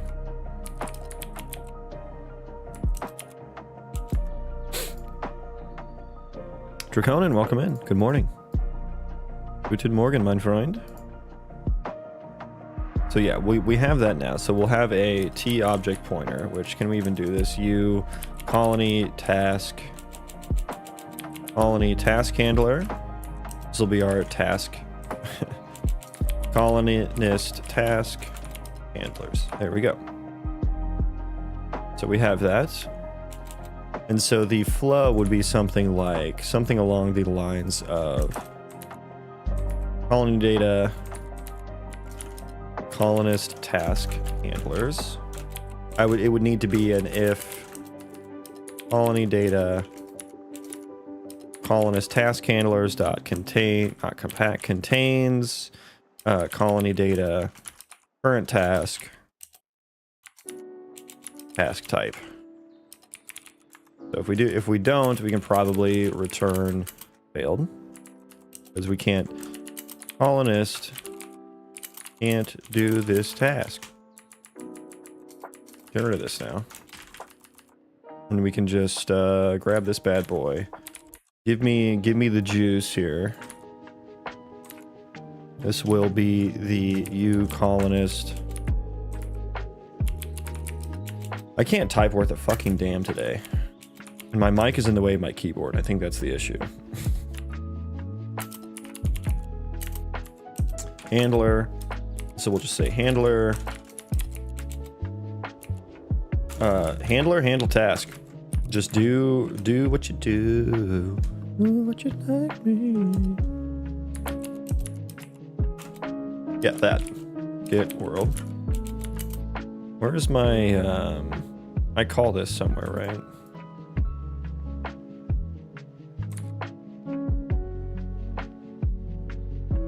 Okay. You go there. Perfect. Okay, so that's kind of what that would look like, right? And then everything below here goes away and moves into the handlers. And all these functions probably get extracted into utils files and stuff, I think, maybe, like static functions. So this task actually becomes quite simple. And then this kind of thing, I guess. And then I guess the handle task, I would want to return, because I need a state tree result there. Probably. I think we can include that. What?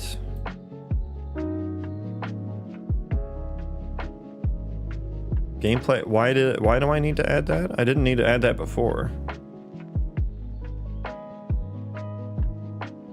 Oh, is it because I'm using it in a header file? Hang on, do I actually need that? The state tree run status.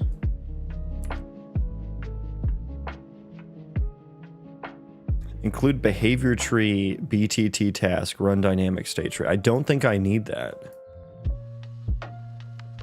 What import do we have here?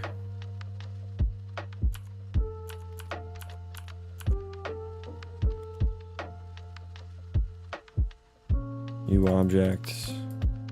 What do I because like I have that here. So like what's the dealio? Is it in the state tree task base?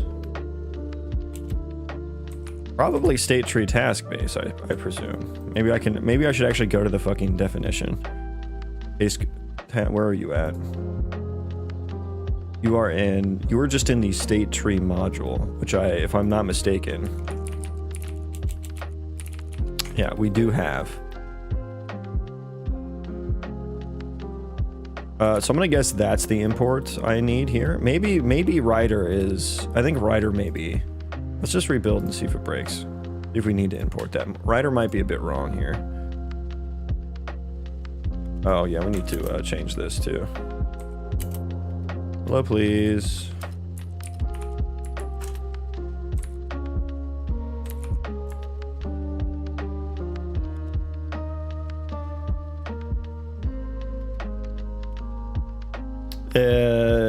F colonist task data is not supported by Blueprint. Well, let's change that.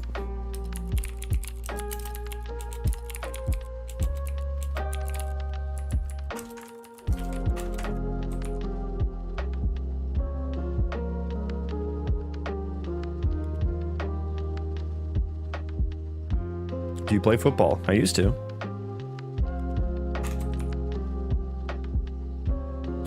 What are you making? Making a video game. Circular dependency detected. Wonderful. Colonist task requires colony entity data, which requires colonist task. Okay. Let's go into colonist task.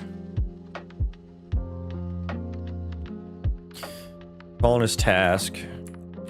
I think we can forward declare the U colony entity data. And I'll probably need to import that over here. Or is it okay? We'll see.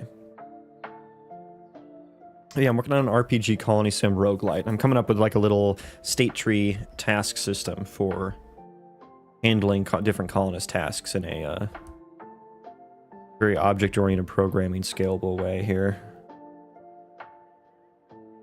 Any CLI? Not really. Not really. But yes, this is Unreal Engine C++.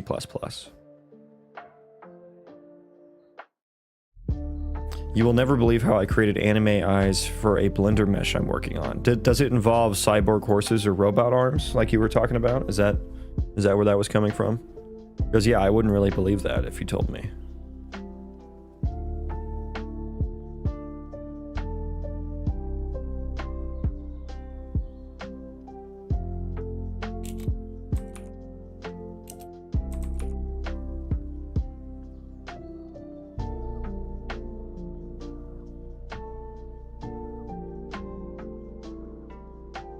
Then handle task here, and then I guess this colonist task handler. Can you do abstract? I think you can do abstract. Yeah, you can do abstract here. So you can do abstract classes. So yeah, like this is like just the base abstract. This is basically your interface, right? Okay, unresolved external symbol. Okay, the state tree run status does. It is complaining about that. It is. State tree task base. I don't know, like this is kind of weird that it's like leaking like it's weird that the colony entity data needs the state tree task base. Like I could just return my own custom status here.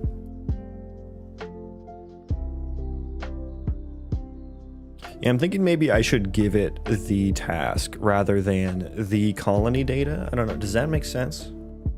I have a feeling a lot of these would need the colony data anyway, because like what's on here? A lot. Turning cog. You're right, but you are right.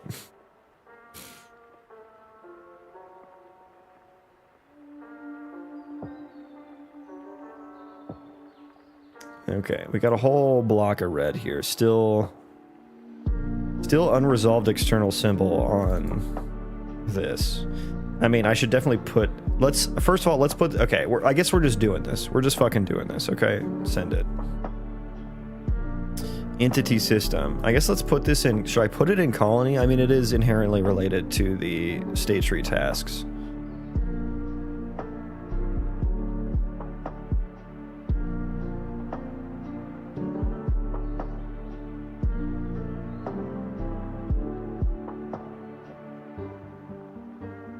I don't know, it feels good to put it in here.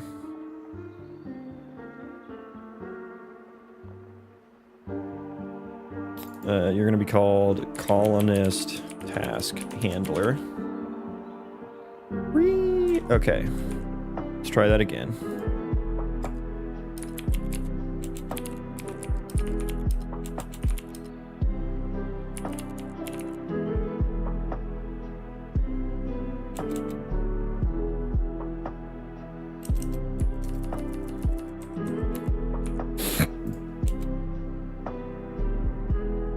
And then maybe I think I just need I think I need to pass in the task.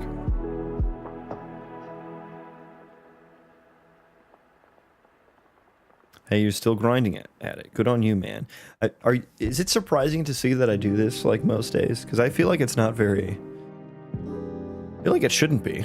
This is how the sausage gets made. You gotta do it every day. But I do appreciate the motivation.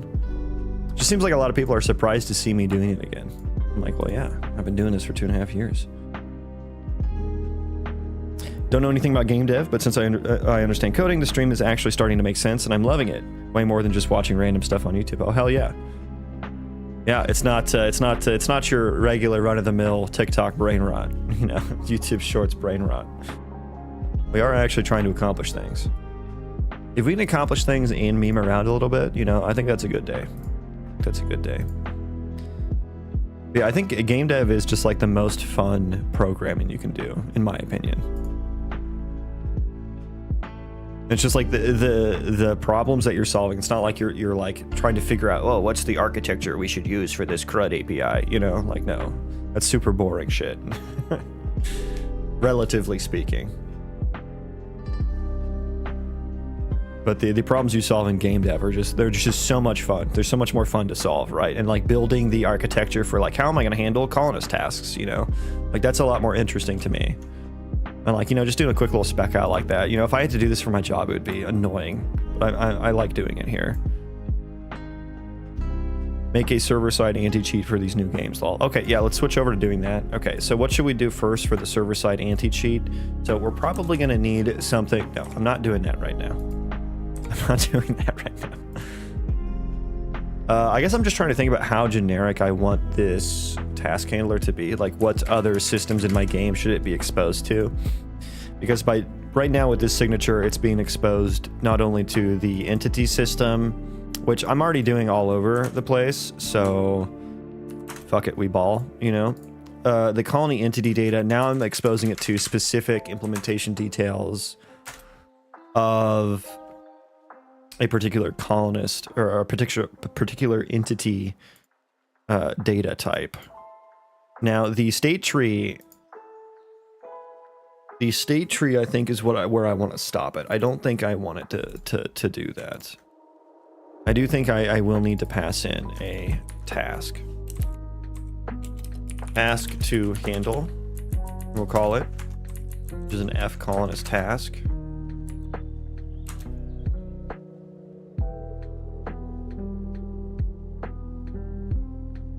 Now this instance data is what I'm not sure of.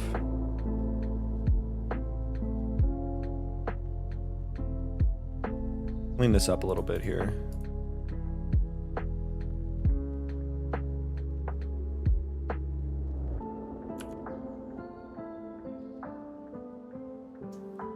State tree get colonist task, yeah. Okay, we're cleaned up a little bit. I wanted the get colonist task data, so we're gonna look in there.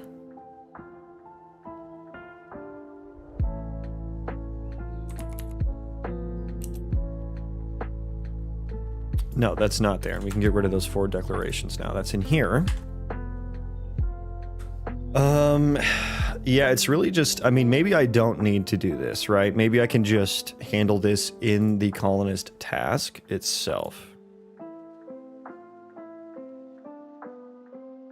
Let's import the handler since I moved it.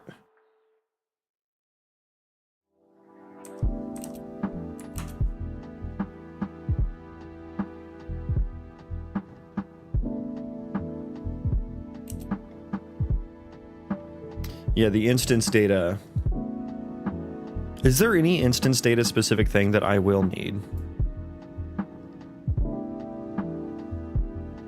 That's the thing I'm trying to figure out. And I guess like for some of these,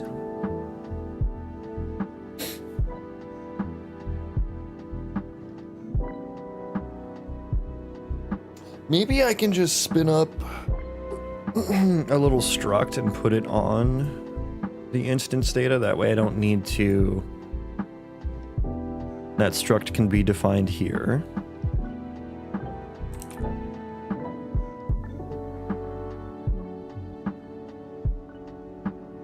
PCG point container interact with payload. That's really just about, those are the outputs. So in all honesty, I could just like, whether, depending on what the task, which I will need to pass in here, colony data, current task, which maybe that's implied that we're always going to handle the current task within colony data.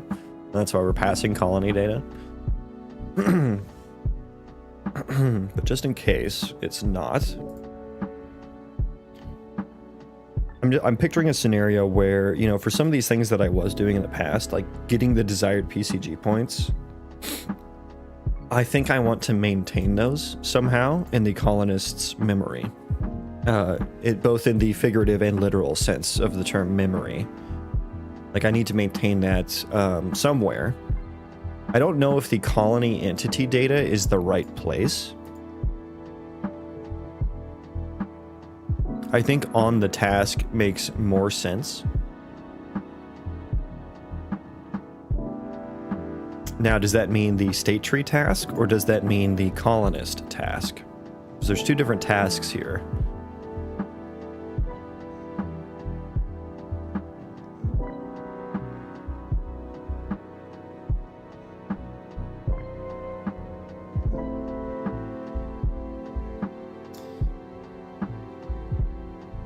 And like why I would want to maintain like the point, because like a lot of points, it's a procedural world, so they can get spawned fucking anywhere, right?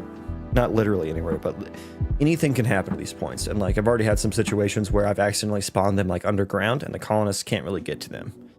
So I have to maintain like a blacklist of points, you know.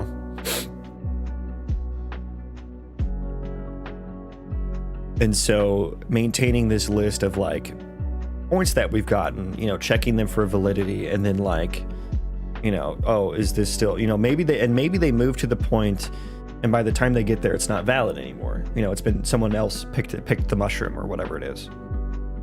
And so would I want to, you know, rerun it? I mean, maybe actually, because then the next point, because I would want to have them sorted, so that would be kind of weird in certain situations. Like imagine if you will, like there's a colonist. Where's green? Here's the colonist. He's right there. We're looking top-down perspective here. So he does a trace here in this radius, and he's looking for mushrooms. You know, there's mushrooms there. You know, so technically his closest one is here. But if he gets here and some other colonist has gotten it,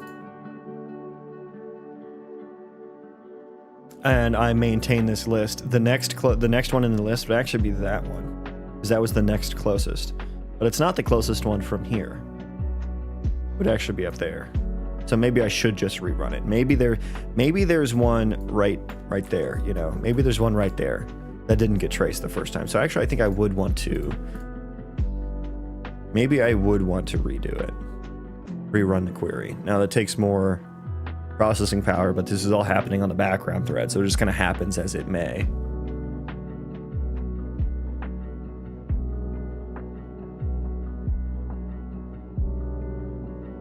Yeah, it actually seems a little more graceful to just rerun it. I mean, I'll do an initial processing on it, I suppose. And I think I already do that. Yeah, I have the is valid point. I mean, a little, I mean, it's like, I mean, barely any processing, I suppose. And then, yeah, I'll need to just make sure that there are certain points that they don't get stuck trying to move to. Same goes for like buildings and stuff that they're trying to build.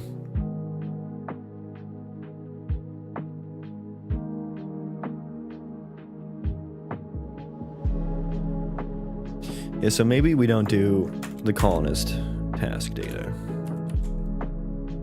And let's make a decision on whether or not I'm implying that this current task is the one that should always be processed or not. It makes it a little more tightly coupled to the implementation of the colony entity data.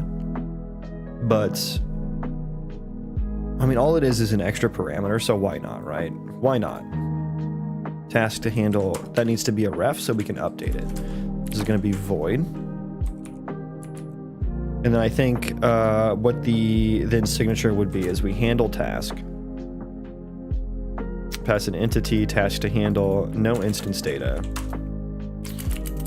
And I'll say if colony data current task, because it'll set the task result on here, task status equals failed, return failed. Wow.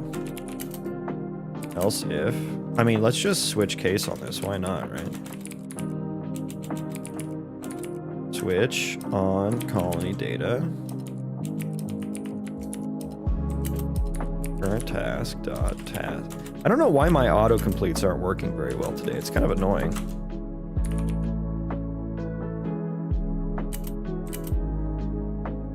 Oh, that's task type. Status.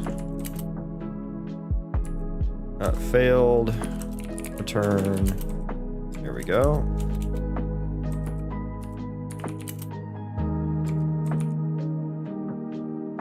Oh, you can do brackets here? I didn't know that.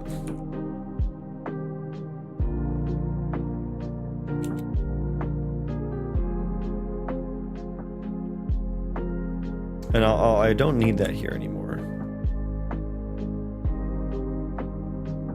We're not doing that anymore either. That'll be handled from the handlers. Handle it from the handlers. Return running. No, running. Do I want brackets here? I don't know. Can you white space do these?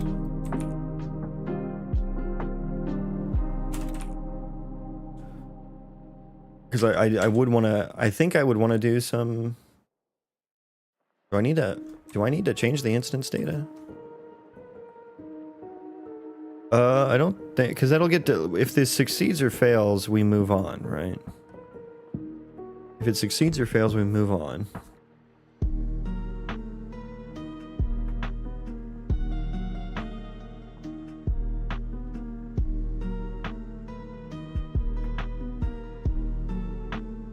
And then this needs to happen on tick.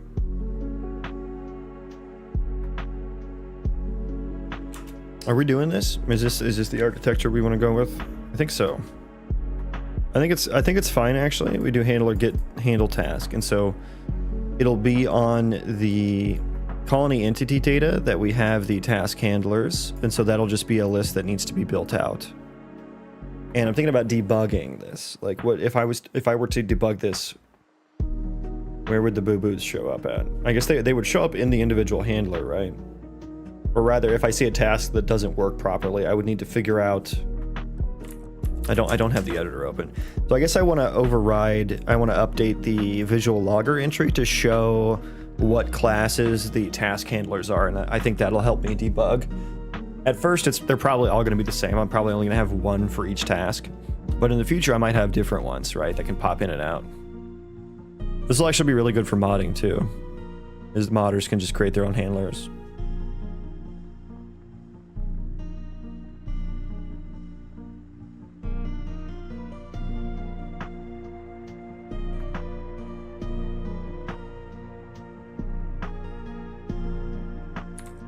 Let's do this.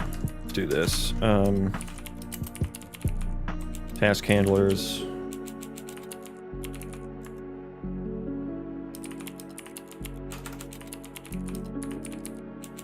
You know what? Can I fucking AI this? What's the hotkey for inline chat? What is the hotkey for inline chat? Can I just ask you?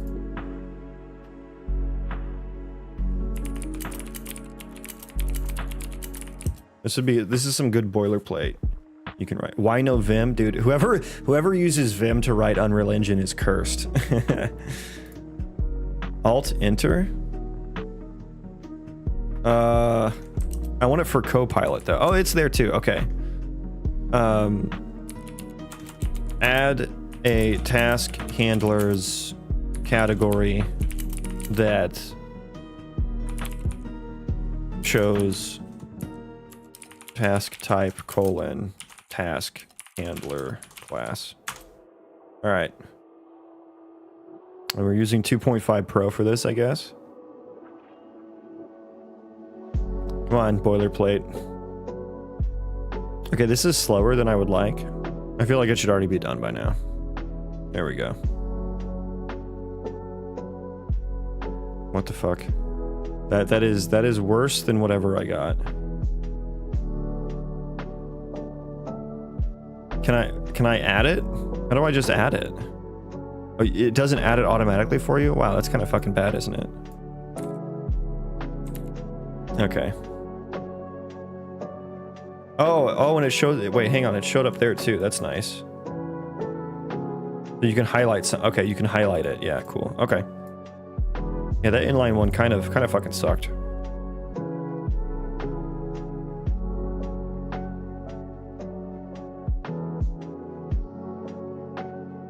Category add.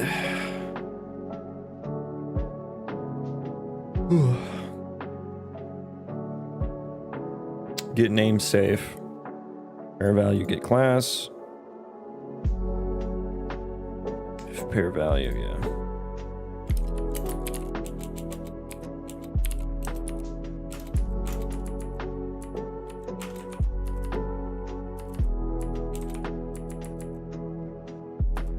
Hello.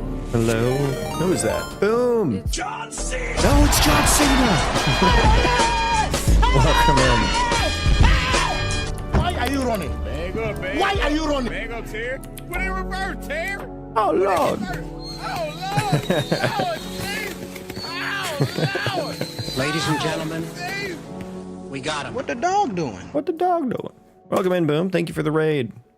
I don't know if you've heard my new raid message. I think you, as a fellow agent of chaos, would appreciate it.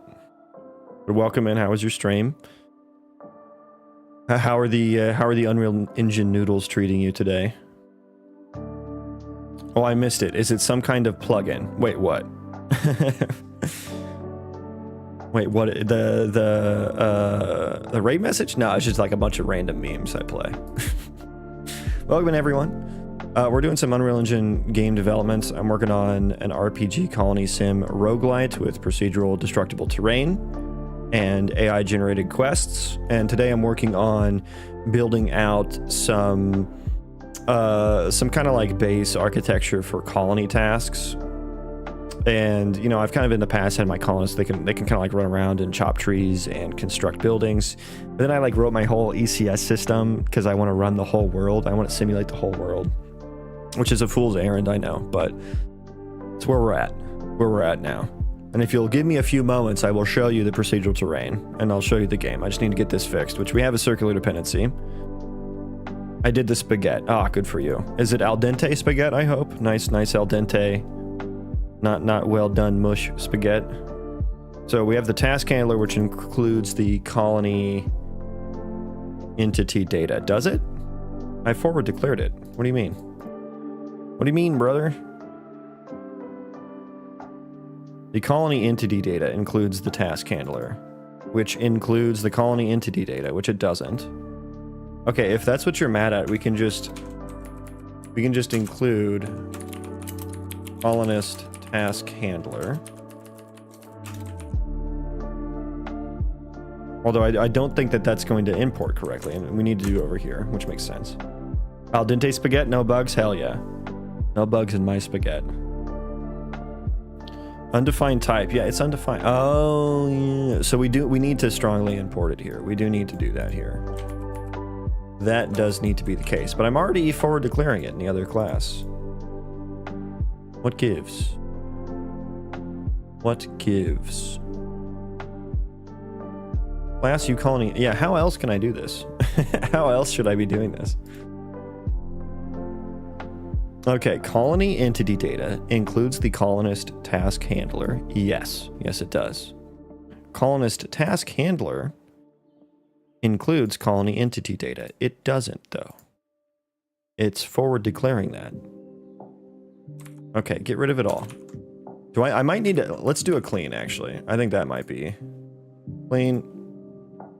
Let's see.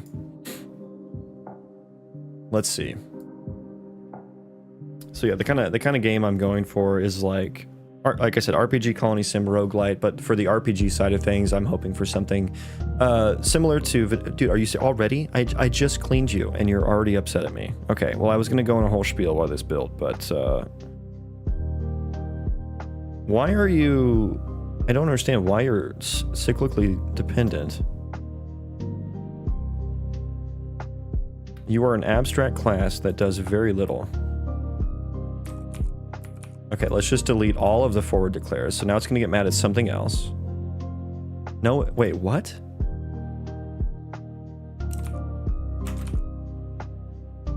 Rebuild. Why does it feel like Ryder's using like an old copy of the code? Okay, hang on. Let's comment out the code that required the import to begin with.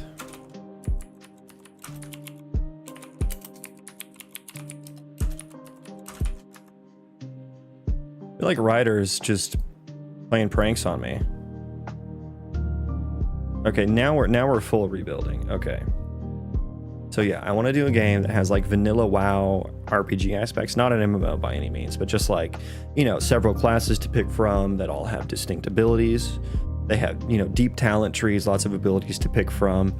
It will be like kind of tab target, although I'm hoping it'll be a bit more interactive than that. But definitely combat will be closer to something like farther away from like a Dark Souls type combat, you know, like a collision-based combat. More so something where there's a lot of strategic execution rather than just focusing on purely mechanical execution, which was what I feel like Souls combat is. I understand there is some strategic execution there, but I want there to be a good mix of both strategic and mechanical execution in combat. Like I need you to make I want to make decisions during combat that impact the result of the combat. I don't just want it to be solely reliant on pressing the button at the right time. And it's gradient scale, but somewhere in the middle, I would hope. And then I want to pair that with a colony sim. And one of my big inspirations for that is my favorite game of all time, which is RimWorld. Love that game. Very depthy colony sim where a lot of random stuff happens. You know, you build up a base, your colonists have moods and needs, and they have different traits and different skills. Some people are good crafters, some are good, you know, planters, some are good construction workers, you know, some are just good at combat, you know. And they have different like little moods and personalities, and they interact with each other, and your base can get raided, so you build defenses for it, and you just try to scale your base, and there's like a tech tree with progression and stuff like that. So I've always wanted to play a game like RimWorld, but also be down in the game with the colonists. Like I want to be alongside them, kind of leading them, you know. So that's what I'm hoping to pair together, along with some roguelite aspects. Now, what are we doing here? Oh, I need an implementation. That makes sense. Maybe that's why it was complaining so much. I literally just ranted about this the other day. Okay, we've built. Wow. Wow.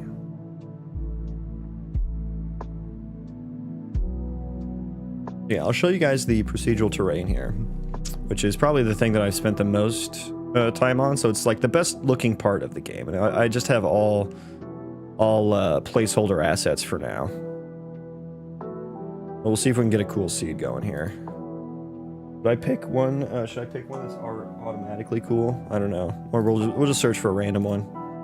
Let's go for a random seed. We'll see how it goes. The 360, seed 361. Oh, bad seed. Oh, it's a cursed seed. It's all flat. This is my ocean biome. I haven't done anything with it, so it's just entirely flat. Yeah, there are different biomes in the like specced out and stuff. Another ocean one. At least you can see some 3D noise there. Let's try 363. I need to fix that issue because the character just spawns in the middle of the ocean for the 3rd time in a row. It's cursed. It's cursed. 364. Come on. Big money. Oh my god, 4 in a row. That's actually kind of crazy. Oh, there's a little bit over there. But yeah, I need to, like, I already check, like, I was like, hey, rerun the generation if 00 is an ocean. And I do that up to 20 times, and it happens all the time. It happens all the time still. So I really just need to, like, move the, there we go. There's an actual biome here. Wait, where are my mountains at? What? Where are my mountains at? I'm supposed to have mountains on the borders here. Am I crazy? Oh, we're on the edge. Okay, so maybe that's why. But there's one seed. Here's the world map. Black is ocean here. The different colors represent different biomes, and like the different zones have like names to them. They should be like distinct. Like this is called Sunblessed Fields. We have the Centaur Plains of Freedom, the Plain of Earth, Phantom Spire, Shade Warden Basin, the Inner Plains. And so each of these I intend to like to kind of tell a story in, and they're all AI generated names. And I have like a proof of concept at AI generated quest system. I need to add caves. Boom. How about that? How about them apples? I already have that done. I already have caves. Does that blow your mind, Killer Panda? You didn't expect me to already have them done, did you? Yeah, there are caves. I will have ore and stuff spawn down here. Eventually. There's not really anything interesting down here at the moment. New seed. because that one was kind of weird. Also, where are my mountains at? Why did those disappear? Here's my meadows biome.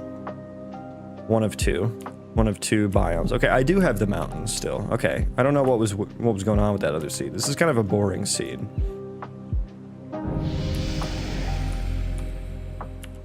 So yeah, this is my meadows biome. So just very wide open. We got some sunflowers here. There will be like a gathering skill that you need to grab those trees. A few big rocks here and there. We still have some caves that you'll maybe not want to fall in.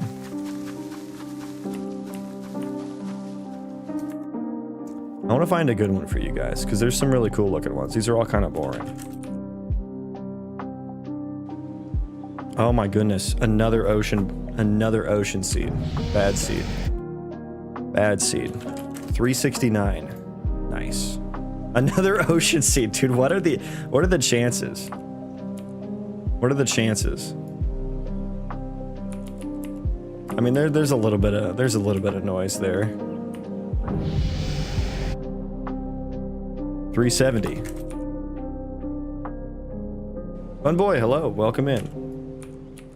There we go. There's a little bit. It's still a boring seed. It's all my flat noise, which happens to be my default noise, so it's used a lot.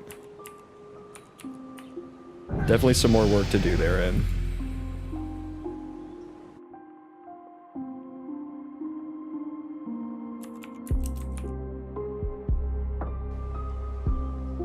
Okay, here's something at least a little. There we go. There we go. There's a good seed. Okay, see, this is a better seed.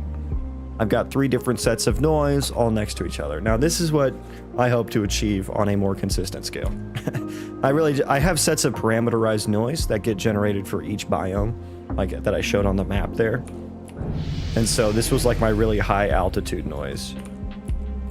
That has a really high altitude curve because each pixel on this map is a terrain chunk. And you can see how it's really bright here in the center. If you look up here, you can see the altitude data. And so the altitude is 1 here, which is the highest. And then lowest is the ocean. And each set of parameterized noise is, it has like an altitude curve that gets applied to it. And some different sets of noise get affected by altitude a lot more than others, as you can see. I am in the shadow of a giant mountain. I am looking at the slumbering... The zone name is just called Slumbering Dragon. If only there were stairs. I do have stairs as well. I do have stairs. They don't go very high at the moment.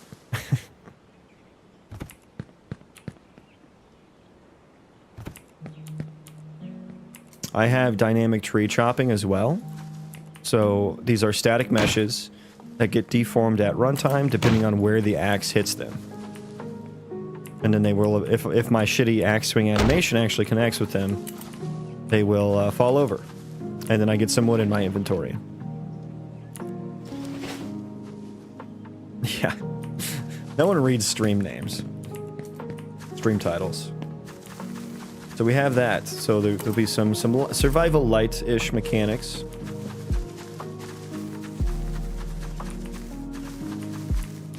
This is my craggy, rocky noise. And I only, like I said, I only have like 2 biomes right now, so these are all the same assets, but there's some really nice caves that with lighting that doesn't make sense. But that's okay. And then let me find a colonist. There we go. Okay, AI generated quest time. So I like dump my entire item database and all my classes that are spawnable in the game to a Gemini prompt. Like I send it off in the API. Who are you? Okay, you don't have a name. Let me find someone that actually has a generated name. There we go. Griff Oakwood. Okay. So I pass like this character's information. Griff Oakwood is a 120-year-old male elf druid who is cruel and reckless. In his childhood, Griff was raised by wild druids deep in the forest, far from civilization. In his adulthood, this upbringing made him fiercely protective of nature, ruthless towards those who dare harm it. His methods are often dangerous and unpredictable. So we'll see what kind of quest that generates. Okay, so let's talk to him. Okay. You call yourself a shaman, Stonebridge? Oh, I guess I'm a shaman. My name is Jail Stonebridge here. I'm a shaman. You call yourself a shaman, Stonebridge? Do you hear the whispers of the land, or are you deafened by the clatter of your own ambition?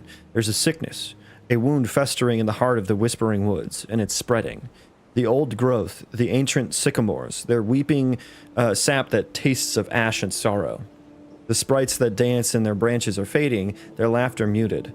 I tried to mend the damage, but the rot, it runs deeper than any root. I need you, shaman. I need someone who can walk between worlds, who can speak to the spirits that are being choked by this blight. You will go to the Whispering Woods and discover the source of this corruption. Bring me answers and perhaps salvation for this forest. And so my quest panel is over here. This quest is called Whisper Winds Woe. Griff Oakwood has asked me to investigate the corruption in the Whispering Woods and discover its source, so I must go and examine the weeping sycamores, search for the fading sprites, and follow any trails of corruption that I find so I can report back to him. And then I have a list of objectives here that can be completed. Now, this is all just proof of concepted, so I can't actually complete these. But it's cool nonetheless. I'm not gonna be able to hire voice actors. What did I just say? Tell me more about the Whispering Woods and this corruption. The Whispering Woods were once a place of vibrant life where the ancient sycamores whispered secrets to the wind. But now, the trees weep a bitter sap and the sprites once found... basically the same thing he already said. What do you suspect is the cause of this blight? I cannot say for certain, but I feel the touch of dark magic, of twisted ambition. Perhaps a necromancer seeks to desecrate the land, or a greedy merchant tries to exploit its resources without care for the consequences. We must find the source to know the truth. They'll either be unvoiced or maybe we'll do some AI text-to-speech. Pretty far from there. But that's an example of some AI-generated quests.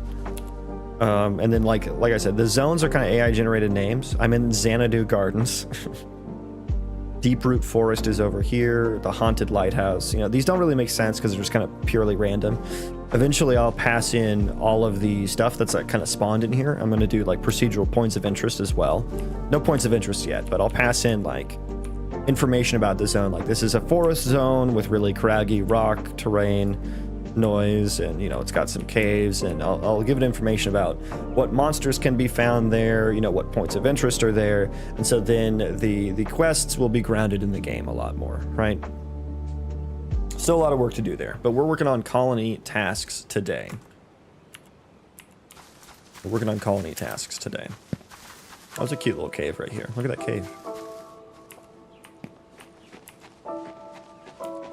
So yeah, shout out to Boom for the raid.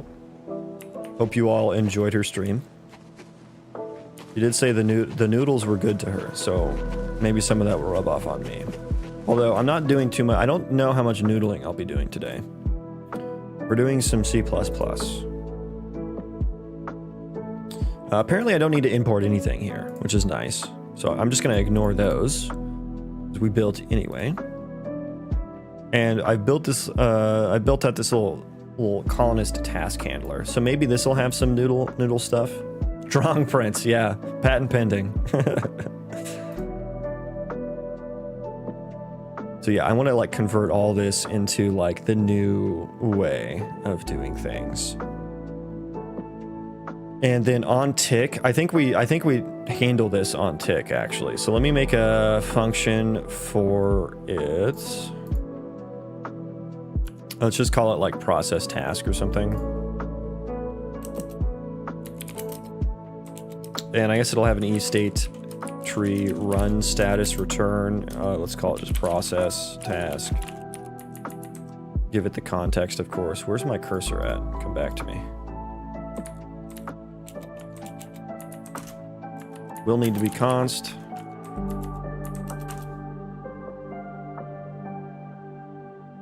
And let me copy pasta here a little bit.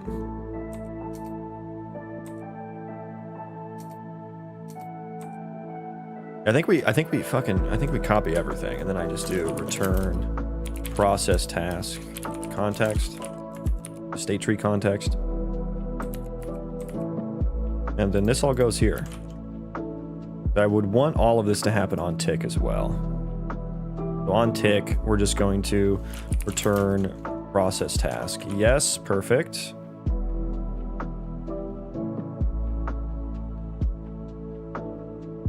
Yeah, I need to start working all of this back over. We can delete this part. Maybe I can't delete all of it. I can delete that much at least. And yeah, I guess maybe I should just comment this out for now so it at least builds. Well, I guess this did build. This did build, it's just dead code. Okay, this is fine. This is fine.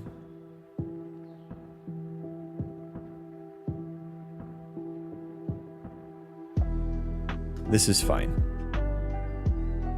So I guess I need to build out these task handlers now.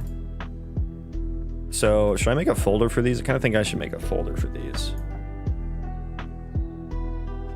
Let's not do that though. Colonist task. Should I call it colony task handler? That's actually shorter. Although it's for a specific colonist, so I think that's actually a bit more descriptive. Let's just call this default construct handler. That's what we're using as our guinea pig. Okay, so let's implement that one function.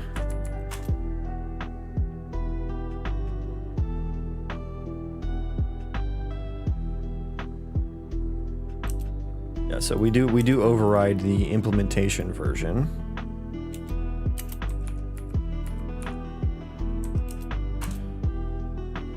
Okay. So yeah, there's no base implementation. So this is where we'll need to copy over our stuff from here. Is valid construct task? Yeah. Okay, so we're gonna go here. Calling data current target act. Okay, perfect. Perfect. There we go. And this is actually a very nice way to decouple the imports as well. Like, because we'll need to, you know, I'm strongly including Colony entity data. Why are you mad?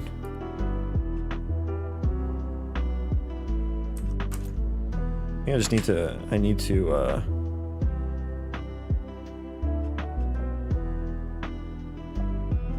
think I just need to import, I guess.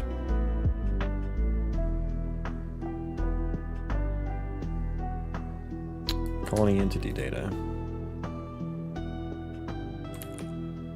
Yeah, I guess that was just mad at. By the way, when you add creatures, are you going to add a spot they will stay and spawn at, and add 1 to 5 random creature leaving spawn area to invade a town or farm area, and that will trigger a quest from colonists as an extermination mission? Yeah, I mean, something like that is completely on the table. Right now, I just have, like, everything spawns in a random spot and wanders in a small radius around there, but yeah, I do want some more sophisticated spawning, and, like, raids, like, randomly generated raids will happen. And that can be, you know, maybe that can be from, you know, a set of wolves. Maybe that can be from another colony, that kind of thing. And then, yeah, AI generated quests, you know, something like that could be very easy for an AI to generate.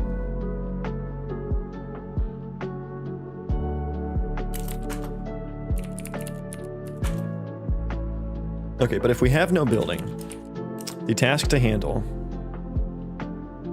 well, rather, I guess I should do some, like, if task to handle dot task type not equal to construction, this handler called the wrong handler, basically. Do I do an entity system log for that? I don't know. I definitely will probably want the entity subsystem so I can log things. Might as well, right? If we're okay, yeah, let's vlog entity error invalid task type.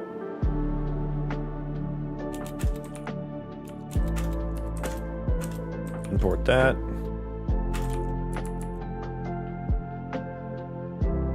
Why did you choose to stream in portrait format and not landscape? Are your viewers mostly mobile users? I have horizontal as well. I have 3 streams actually right now. I have a YouTube horizontal, a YouTube vertical, and a Twitch horizontal. When you vertical stream to YouTube, first of all, you have to specifically set up a vertical stream, setup, which is kind of a pain in the ass. And then, yeah, you need some sort of mouse tracking software like I have or something. But it'll put you into YouTube Shorts feed, which, my coworker at YouTube suggested to me, and he wasn't wrong. It was a good suggestion. So yeah, it's just exposure, I guess, really. Just getting people in, hanging out. Task to handle, task to handle dot status. We'll call it failed here. Default construct handler failed. Invalid building actor. Exposure best currency. Yeah, tell that to the starving artist. And this will be like failed building already built. Now, when he completes it is going to be a different thing. Hasty Wasty, welcome in. Nice work. Only a matter of time until you have great success. I appreciate that. Thank you for your confidence in me. Asking is today's current games have these types of missions, but it just skips the point where you can see a creature spawn as a pup, watch it grow up, then seeing it actually leaving its animal. Yeah, why would you want to see that whole process? Why would you want to see that process in a video game? It just skips the point where you can see a creature spawn in as a pup, watch it grow up, and seeing it actually leaving its animal habitat for food. The entire process. Many games have the missions, but they just give you mission, tell you to go to mission, and then spawns in the creature. Like, I hear what you're saying, and that you want a more realistic simulation of the environment around you, but I don't think that one equates to more fun. It can be interesting. And 2, I don't think you need to do the full thing like that to get a sense of realistic environment, right? And 99% of people are not going to, like, what's going to happen 99% of the time is that players are going to go and kill wolves. And the wolf will never get a chance to grow up, right? It doesn't just stick around, right? If you do a system where you have animals in the environment, they need to be killable. And you're not going to come across the same animal over and over again. And I think if you're looking for that in a game, that's probably more something akin to a hunting game, right?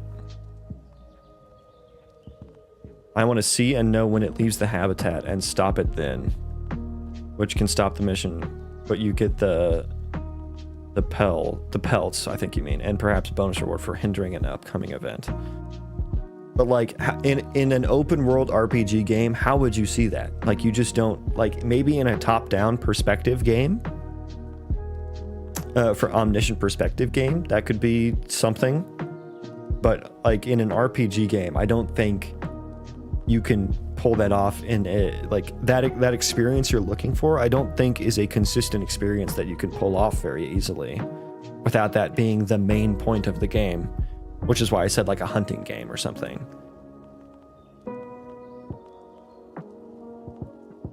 And like you can simulate that effect of like, oh, there's a lot of wolves here and they're getting out of control. I should stop them before that turns into a before they, turn into a problem. And you don't need to see the whole life cycle of the wolf, right? I didn't think about that. I guess I like the Witcher's games where you can watch an event happen and unfold. I mean, even Witcher didn't even have things like that. Like, I agree that the Witcher quests were high quality and in depth, and they're great. But all those quests, like, there's no simulation to those, really. Like, they're all based on player actions. They're not, it's not a sandbox simulation. It's all... It's built for the player and specifically in response to specific player actions. Like, it's not like, those events don't happen organically, is what I'm trying to say. And like in a game like Witcher, Those are all like handcrafted events that happen and they probably have some they probably have an entire wall filled with sticky notes, like a big quest web. If you do this, do that, you know, that kind of thing.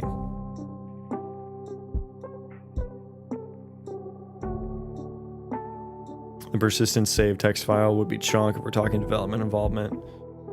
Maybe, yeah. I'm too dreaming, I guess.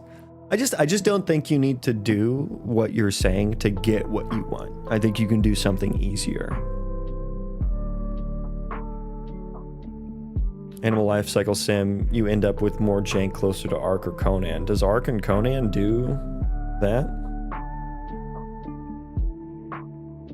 Do they do? I mean, like, I will have animals in the world and stuff that run around, and, you know, maybe I'll have them, like, eat stuff or something, you know? Maybe I'll have, like, but I think you can just, like, I don't think you need to simulate every animal and their life cycle, you know? I think you can just do a more overall simulation where you can just check the number of animals in an area and see if, do they have enough food? Okay, then they'll stay within that area, you know? Do they not have enough food? Okay, maybe roll some dice and see if they attack the nearest colony for food, you know? Like, I think you can just do things that are a lot easier to get what you want.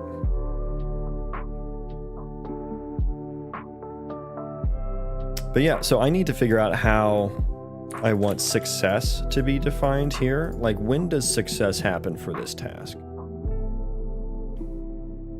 Yeah, I know. I knew you'd like that. Yeah. I knew you'd like that.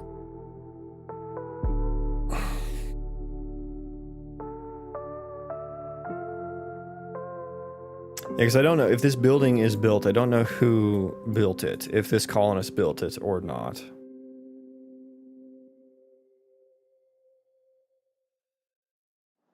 And I guess I should set the task to finished first. I should check that, yeah. If task to handle, task status.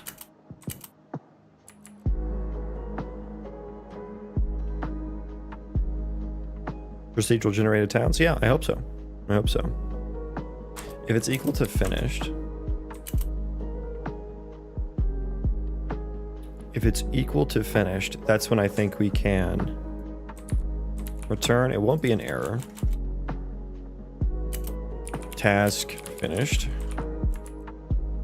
When we return, we don't need to do the rest of it because something already marked it as finished. Now, I think that would probably happen in the interact with object.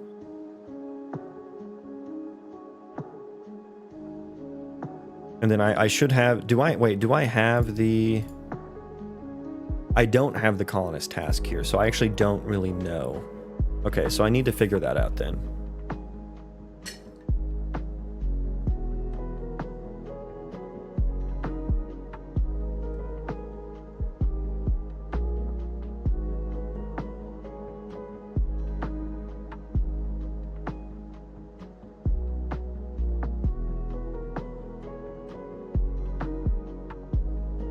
I think interact with object would be the place where I want to do that, though. I need like a callback or something to.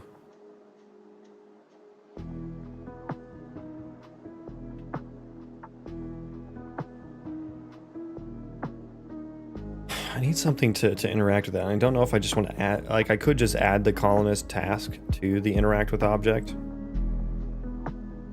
I don't know if I want to do that, though. So if your procedural generated towns don't do a Minecraft where things get molded into mountains, houses stand on 100 rock pillars or buried in the ground, yeah. Or at least if they do, I want them to, like, respond to that situation, you know? Like, I at least want them to be aware that they're on the edge of a mountain, you know what I mean? And that's why I kind of wanted to do my procedural generation a bit backwards from how something like Valheim or Minecraft do it. Like, I think the POIs get spawned first, or get generated first, and then the procedural terrain fills in the gaps, right? Response is in, if buried, it's old and fallen. Response is in, it makes sense in some way, and the colonists that may or may not live there understand the state of what they're in, right? Like, yeah, if it's buried, you know, something happened to bury it, and they have that context, you know, something like if I do stuff like that. But I do have an idea for like, I guess Minecraft called them like terrain carvers, but I do have some ideas for how I'm going to have like procedurally spawned points of interest, maybe even procedurally spawned points of interest that are landscape features themselves. But kind of merge those into the world. I have some ideas. There are a couple neat medieval city gin, but I've only seen them used in 2D maps. But if you did something similar and had a height noise with weighted centers, it might look natural. Oh, don't you worry, Turning Cock. Like I said, I've got ideas. I've got ideas. I enjoyed Minecraft a lot, finding these villages. Dude, they're all over the place now. I feel like it was more fun when they were more rare. Because now there's like different types of villages too. But it's like there's a village in every fucking biome and shit, you know? Whereas like when the villages first came out, there was one type of village and it was rare. And when you found one, you're like, oh fuck, like everyone get over here, you know? It was like, I don't know, I found it a lot more fun when there's too many games are afraid of negative space. And I hate that. Not negative as in like bad for the player, negative as in like you need some things that aren't interesting to make the interesting things interesting, you know? But I digress. Yeah, I need some way to finish these colony tasks. Negative space as an empty, kind of. Just things that don't have a purpose. You know what I mean? That just they just exist there to be background, you know? Yeah, I had a feeling you were going to know exactly what I was talking about, Adder.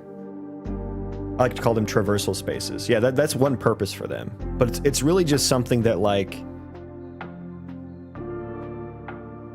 you can't have, and I think this is where WoW went wrong, because their whole development methodology was like, make it all epic, make everything epic. If it can be epic, make it more epic, you know? And when you look at retail WoW versus vanilla WoW, like vanilla WoW was so fucking humble, and you had that really nice growth as a player. And it was because of negative space or another, like, and that doesn't just mean like physical space to me. It also means like negative space in game design. Like there is downtime. There is time where you're not doing anything. There is time where you're just traveling. There are pieces of gear that are useless, that are terrible, right? But you need the terrible gear so that choosing the not terrible gear is actually meaningful and impactful, right? Like there are some items in vanilla WoW. There's like cloth boots that have strength on them. No one would fucking use that. It's like strength and spirit or something.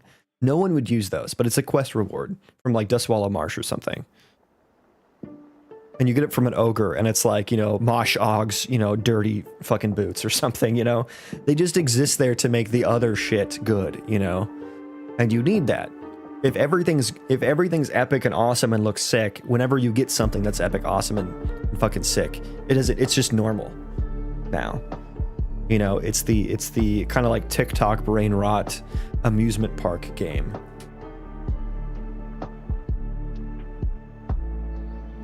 You played No Man's Sky? No, but I've watched a lot of talks by Sean Murray, the guy who made it, and I've seen the game and watched streams and stuff. It's on my wish list. I've never played it though. They really tried filling empty spaces with a lot of stuff, but things became repeated. Yeah, I think planet-sized procedural generation doesn't really make sense for a video game, in my opinion. I think No Man's Sky has the best incarnation of what procedural generation can be. But I think when you try to fill a space that is as large as a planet, like your options are either you make the whole planet interesting, but then why would the player ever go off the planet if there's interesting things to continue exploring, you know? So the point, if you're making procedural planets, probably the point of the game is to have space travel in it. So you probably want them space traveling. So you probably have to make the planets somewhat repetitive, right? So that they go to other planets. But then at that point, it's like, why do I have a whole planet, right? Why is a whole planet being generated? And yeah, I think No Man's Sky has made a great game out of it. But that's probably, that's why I think Starfield was shitty. They just didn't have the quality. and the game loop of No Man's Sky to make it make sense. That's why I don't think doing a procedural planet, like, it's not worth it. And there's only really specific game, we'll say core, what did we call it yesterday? Core mechanics. There's a very specific set of core game mechanics that you have to use to make that worth it. And it's a pretty niche, I would say, pretty niche. Or when all item drops are legendaries. Yeah, exactly. Legendaries should be like, there's 2 guys on the server who have it. You know what I mean? Their planets eventually became repeated patterns and repeated planet life, biomes, animal life. Yeah, I mean, you have to. Or it's like either the player stays there forever or they get bored and go to a new planet. You know, like... Looking forward to Hello Games' new... Oh, they're making an ARPG. I haven't heard of that. That's interesting. Yeah, I'll be interested to see what an ARPG they make looks like, because they're procedural generation chops. I'm pretty sure the guy who made the Fast Noise plugin works at No Man's Sky. I feel like I saw that. And so I think No Man's Sky uses Fast Noise. I'm excited for their one planet game to see how they jam the biomes together. What programming language? This is C++. But yeah, there's a very nice procedural generation talk by Sean Murray, and then someone else that worked at the company did like how the systems all fit together, and they talk about how they have to do like this triplanar mapping to like wrap it around the planet, and how they handle like the seams and how they handle the voxels that don't, because like their game is like voxelized. But if you do a triplanar mapping on a sphere, like there are going to be voxels that are not the right size. They're either squished or stretched on the seams. They talk about how they handle that. It's pretty interesting. When legendary becomes mildly rare, something is imbalanced. Yeah, it's not legendary at that point. It's just a name that is meaningless. That's why like Diablo 4 is like, you know, Diablo 4 is the like legendaries are just like fucking like pieces of candy out of a piñata. You know what I mean? Like, it's crazy. And I also hate how like the gear isn't. The gear is ephemeral in Diablo 4. It's not a thing. Because like it's all about the enchants that are on the gear. And you can re-roll those enchants and shit, and you can apply them yourself. And so you went from a system where it's like you'd get some legendary piece of gear that has this like build changing effect on it, which is really fucking cool. And like when I was first playing Diablo 4 and I got one of those, felt amazing. Felt amazing. Second time I got one of those, still felt amazing. You know, third time I got one, okay, this one isn't as good as my other ones, but that's really cool. That could be really good for another build. I'll put that in the bank. Still felt good.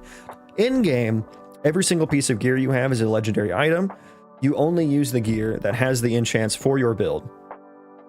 And so the game became look at gear, it became so difficult to discern whether a piece of gear was worth applying the enchant on or whatever. And it's just, I don't think you should tightly couple enchants on gear. Like if a player gets a piece of gear, I think they should very, very quickly be able to tell, is this better than what I have right now? And it shouldn't be like, okay, well, I need to get it enchanted or upgraded. You know, some games do upgrades on pieces of gear where it's like, you know, there's 5 different levels for a piece of gear. And it's like, okay, well, I have a level 5 piece of gear and I'm looking at a level 1 piece of gear. It's like, how do I tell? Should I spend time? Should I invest time in this one? It becomes very abstract and obscure. And I don't know how I got there. Oh, we're talking about legendaries, but yeah. The Halo team is having a bad time after the restructure. You got some inside information?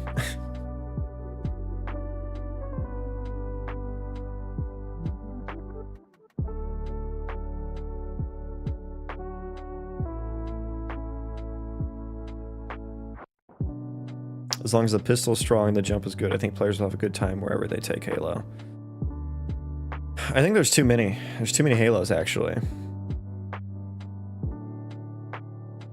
It's like, you know, how is the jump and pistol better in Halo Infinite versus Halo 3 or Halo Reach or whatever, you know?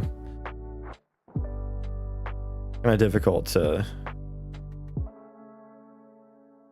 Kind of difficult to iterate on that genre. It's a very mature genre. The arena shooter, arena FPS. And the innovation that's happened on that is like the hero abilities type shooter. You know, your Overwatch, your Valorant type things. So many games use the color coding of WoW. They did that to give people the dopamine hit that you used to get them finally getting an epic legendary in WoW. Yeah. But when you get an orange item every 5 seconds, it means nothing. Yeah.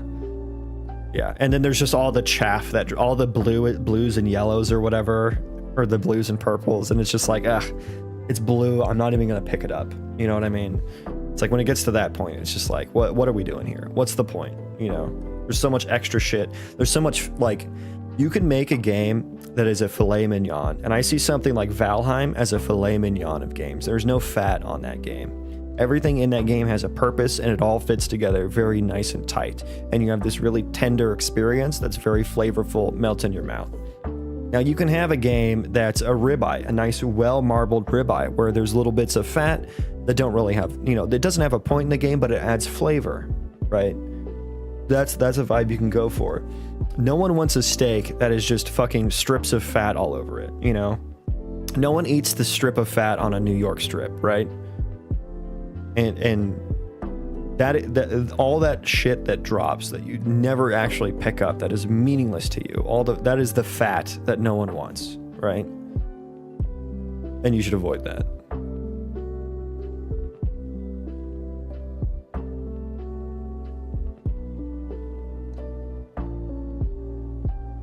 But yeah, the color coding is something that's very very nostalgic. That's bacon. Yeah, but bacon is like cooked specifically, you know? It's not a piece of steak. Bacon would be like a nice little arcade game. You just have to know what kind of fat your game has and what kind of appetite the players have for that fat and if it fits and stuff.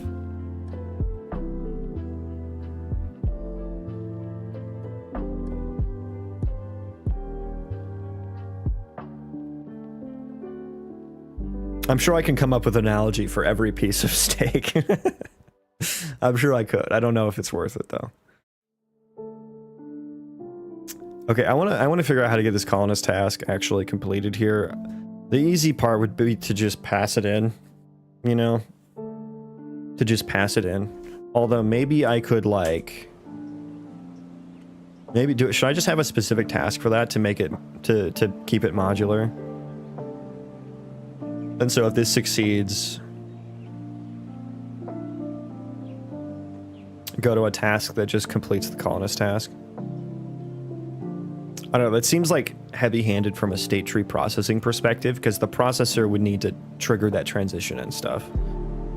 But it does keep the interact with object task modular and not coupled. But like, the way I'm thinking about it is just you can add the colonist task here. And then just like, if it's there, you know, if the colonist task is here, we complete it, you know? Which would be a lot more efficient from just like a processing perspective. I mean, maybe we should just do that. Because we get colonist task. The output, I don't actually output the colony data.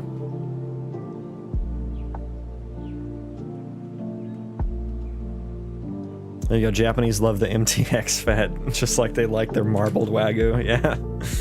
There you go.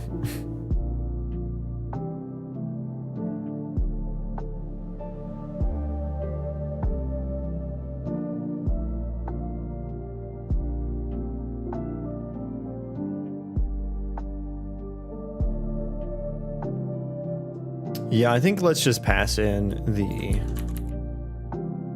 F colonist task. Can I forward declare this? I don't know if I can forward declare this. We'll see. No, we can't. Okay. I don't like that import. It feels weird.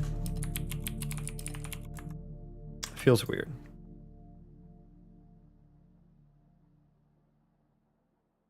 Oh, and this needs to be like a ref, doesn't it? It needs to be a state tree property ref.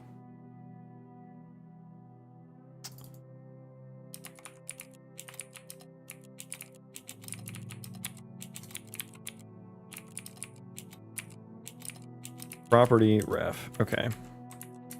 For T, state tree property. Yeah, I like these ones better. These ones are easier to set up. F colonist task. Category. Forget what the category are for this. Where do I use this? Category equals out. Okay.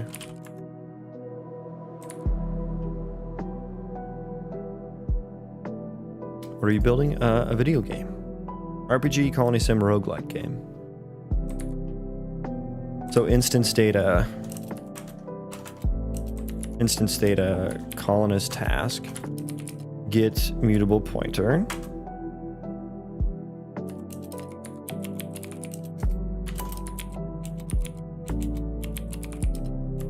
Colonist task.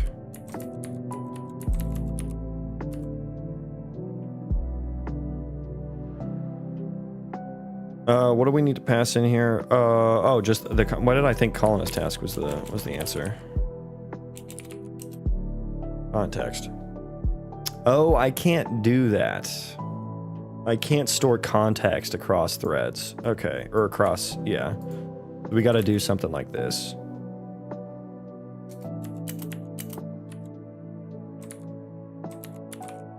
Get it from outside. Once we do. Well, really, no. We need to do this out here. Hang on. Interact with object. We interact the return status. Yeah. And then we process that here. So yeah, here's where we need to do it.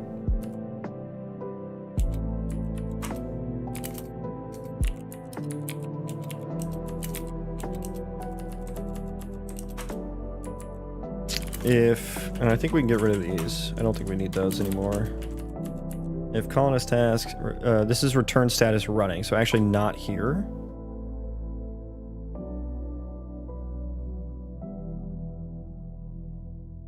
Oh, this is if return status equals running. This should be not equal to running.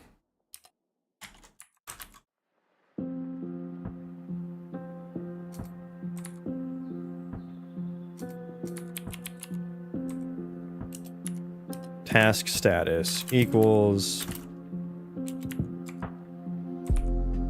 yeah, something like this.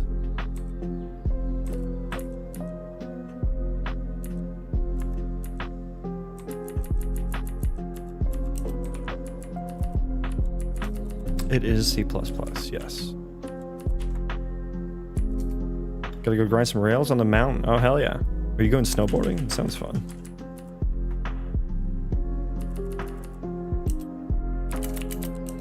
I think I just put this in a if statement. I think that's a bit more.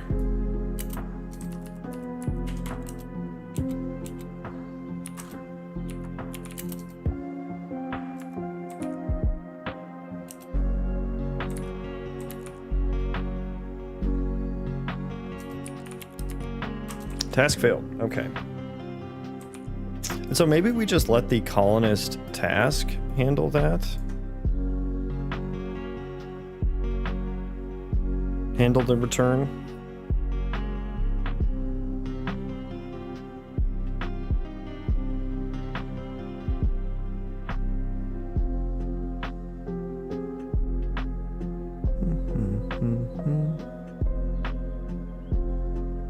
Maybe. We'll see. I think it should work either way for now. But I think I have to get on up out of here.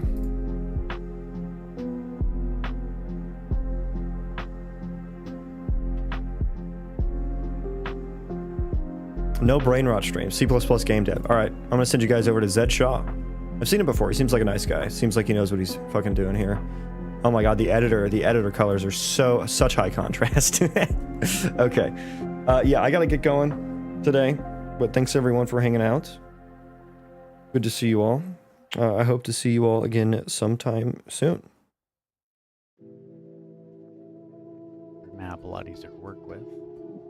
So yeah, thanks everyone. Goodbye. Boom, you're still in here. Thank you for the raid. Goodbye. Oh god, my voice just cracked so bad right there. Okay, I'm gonna get out of here before that happens again. Bye, guys.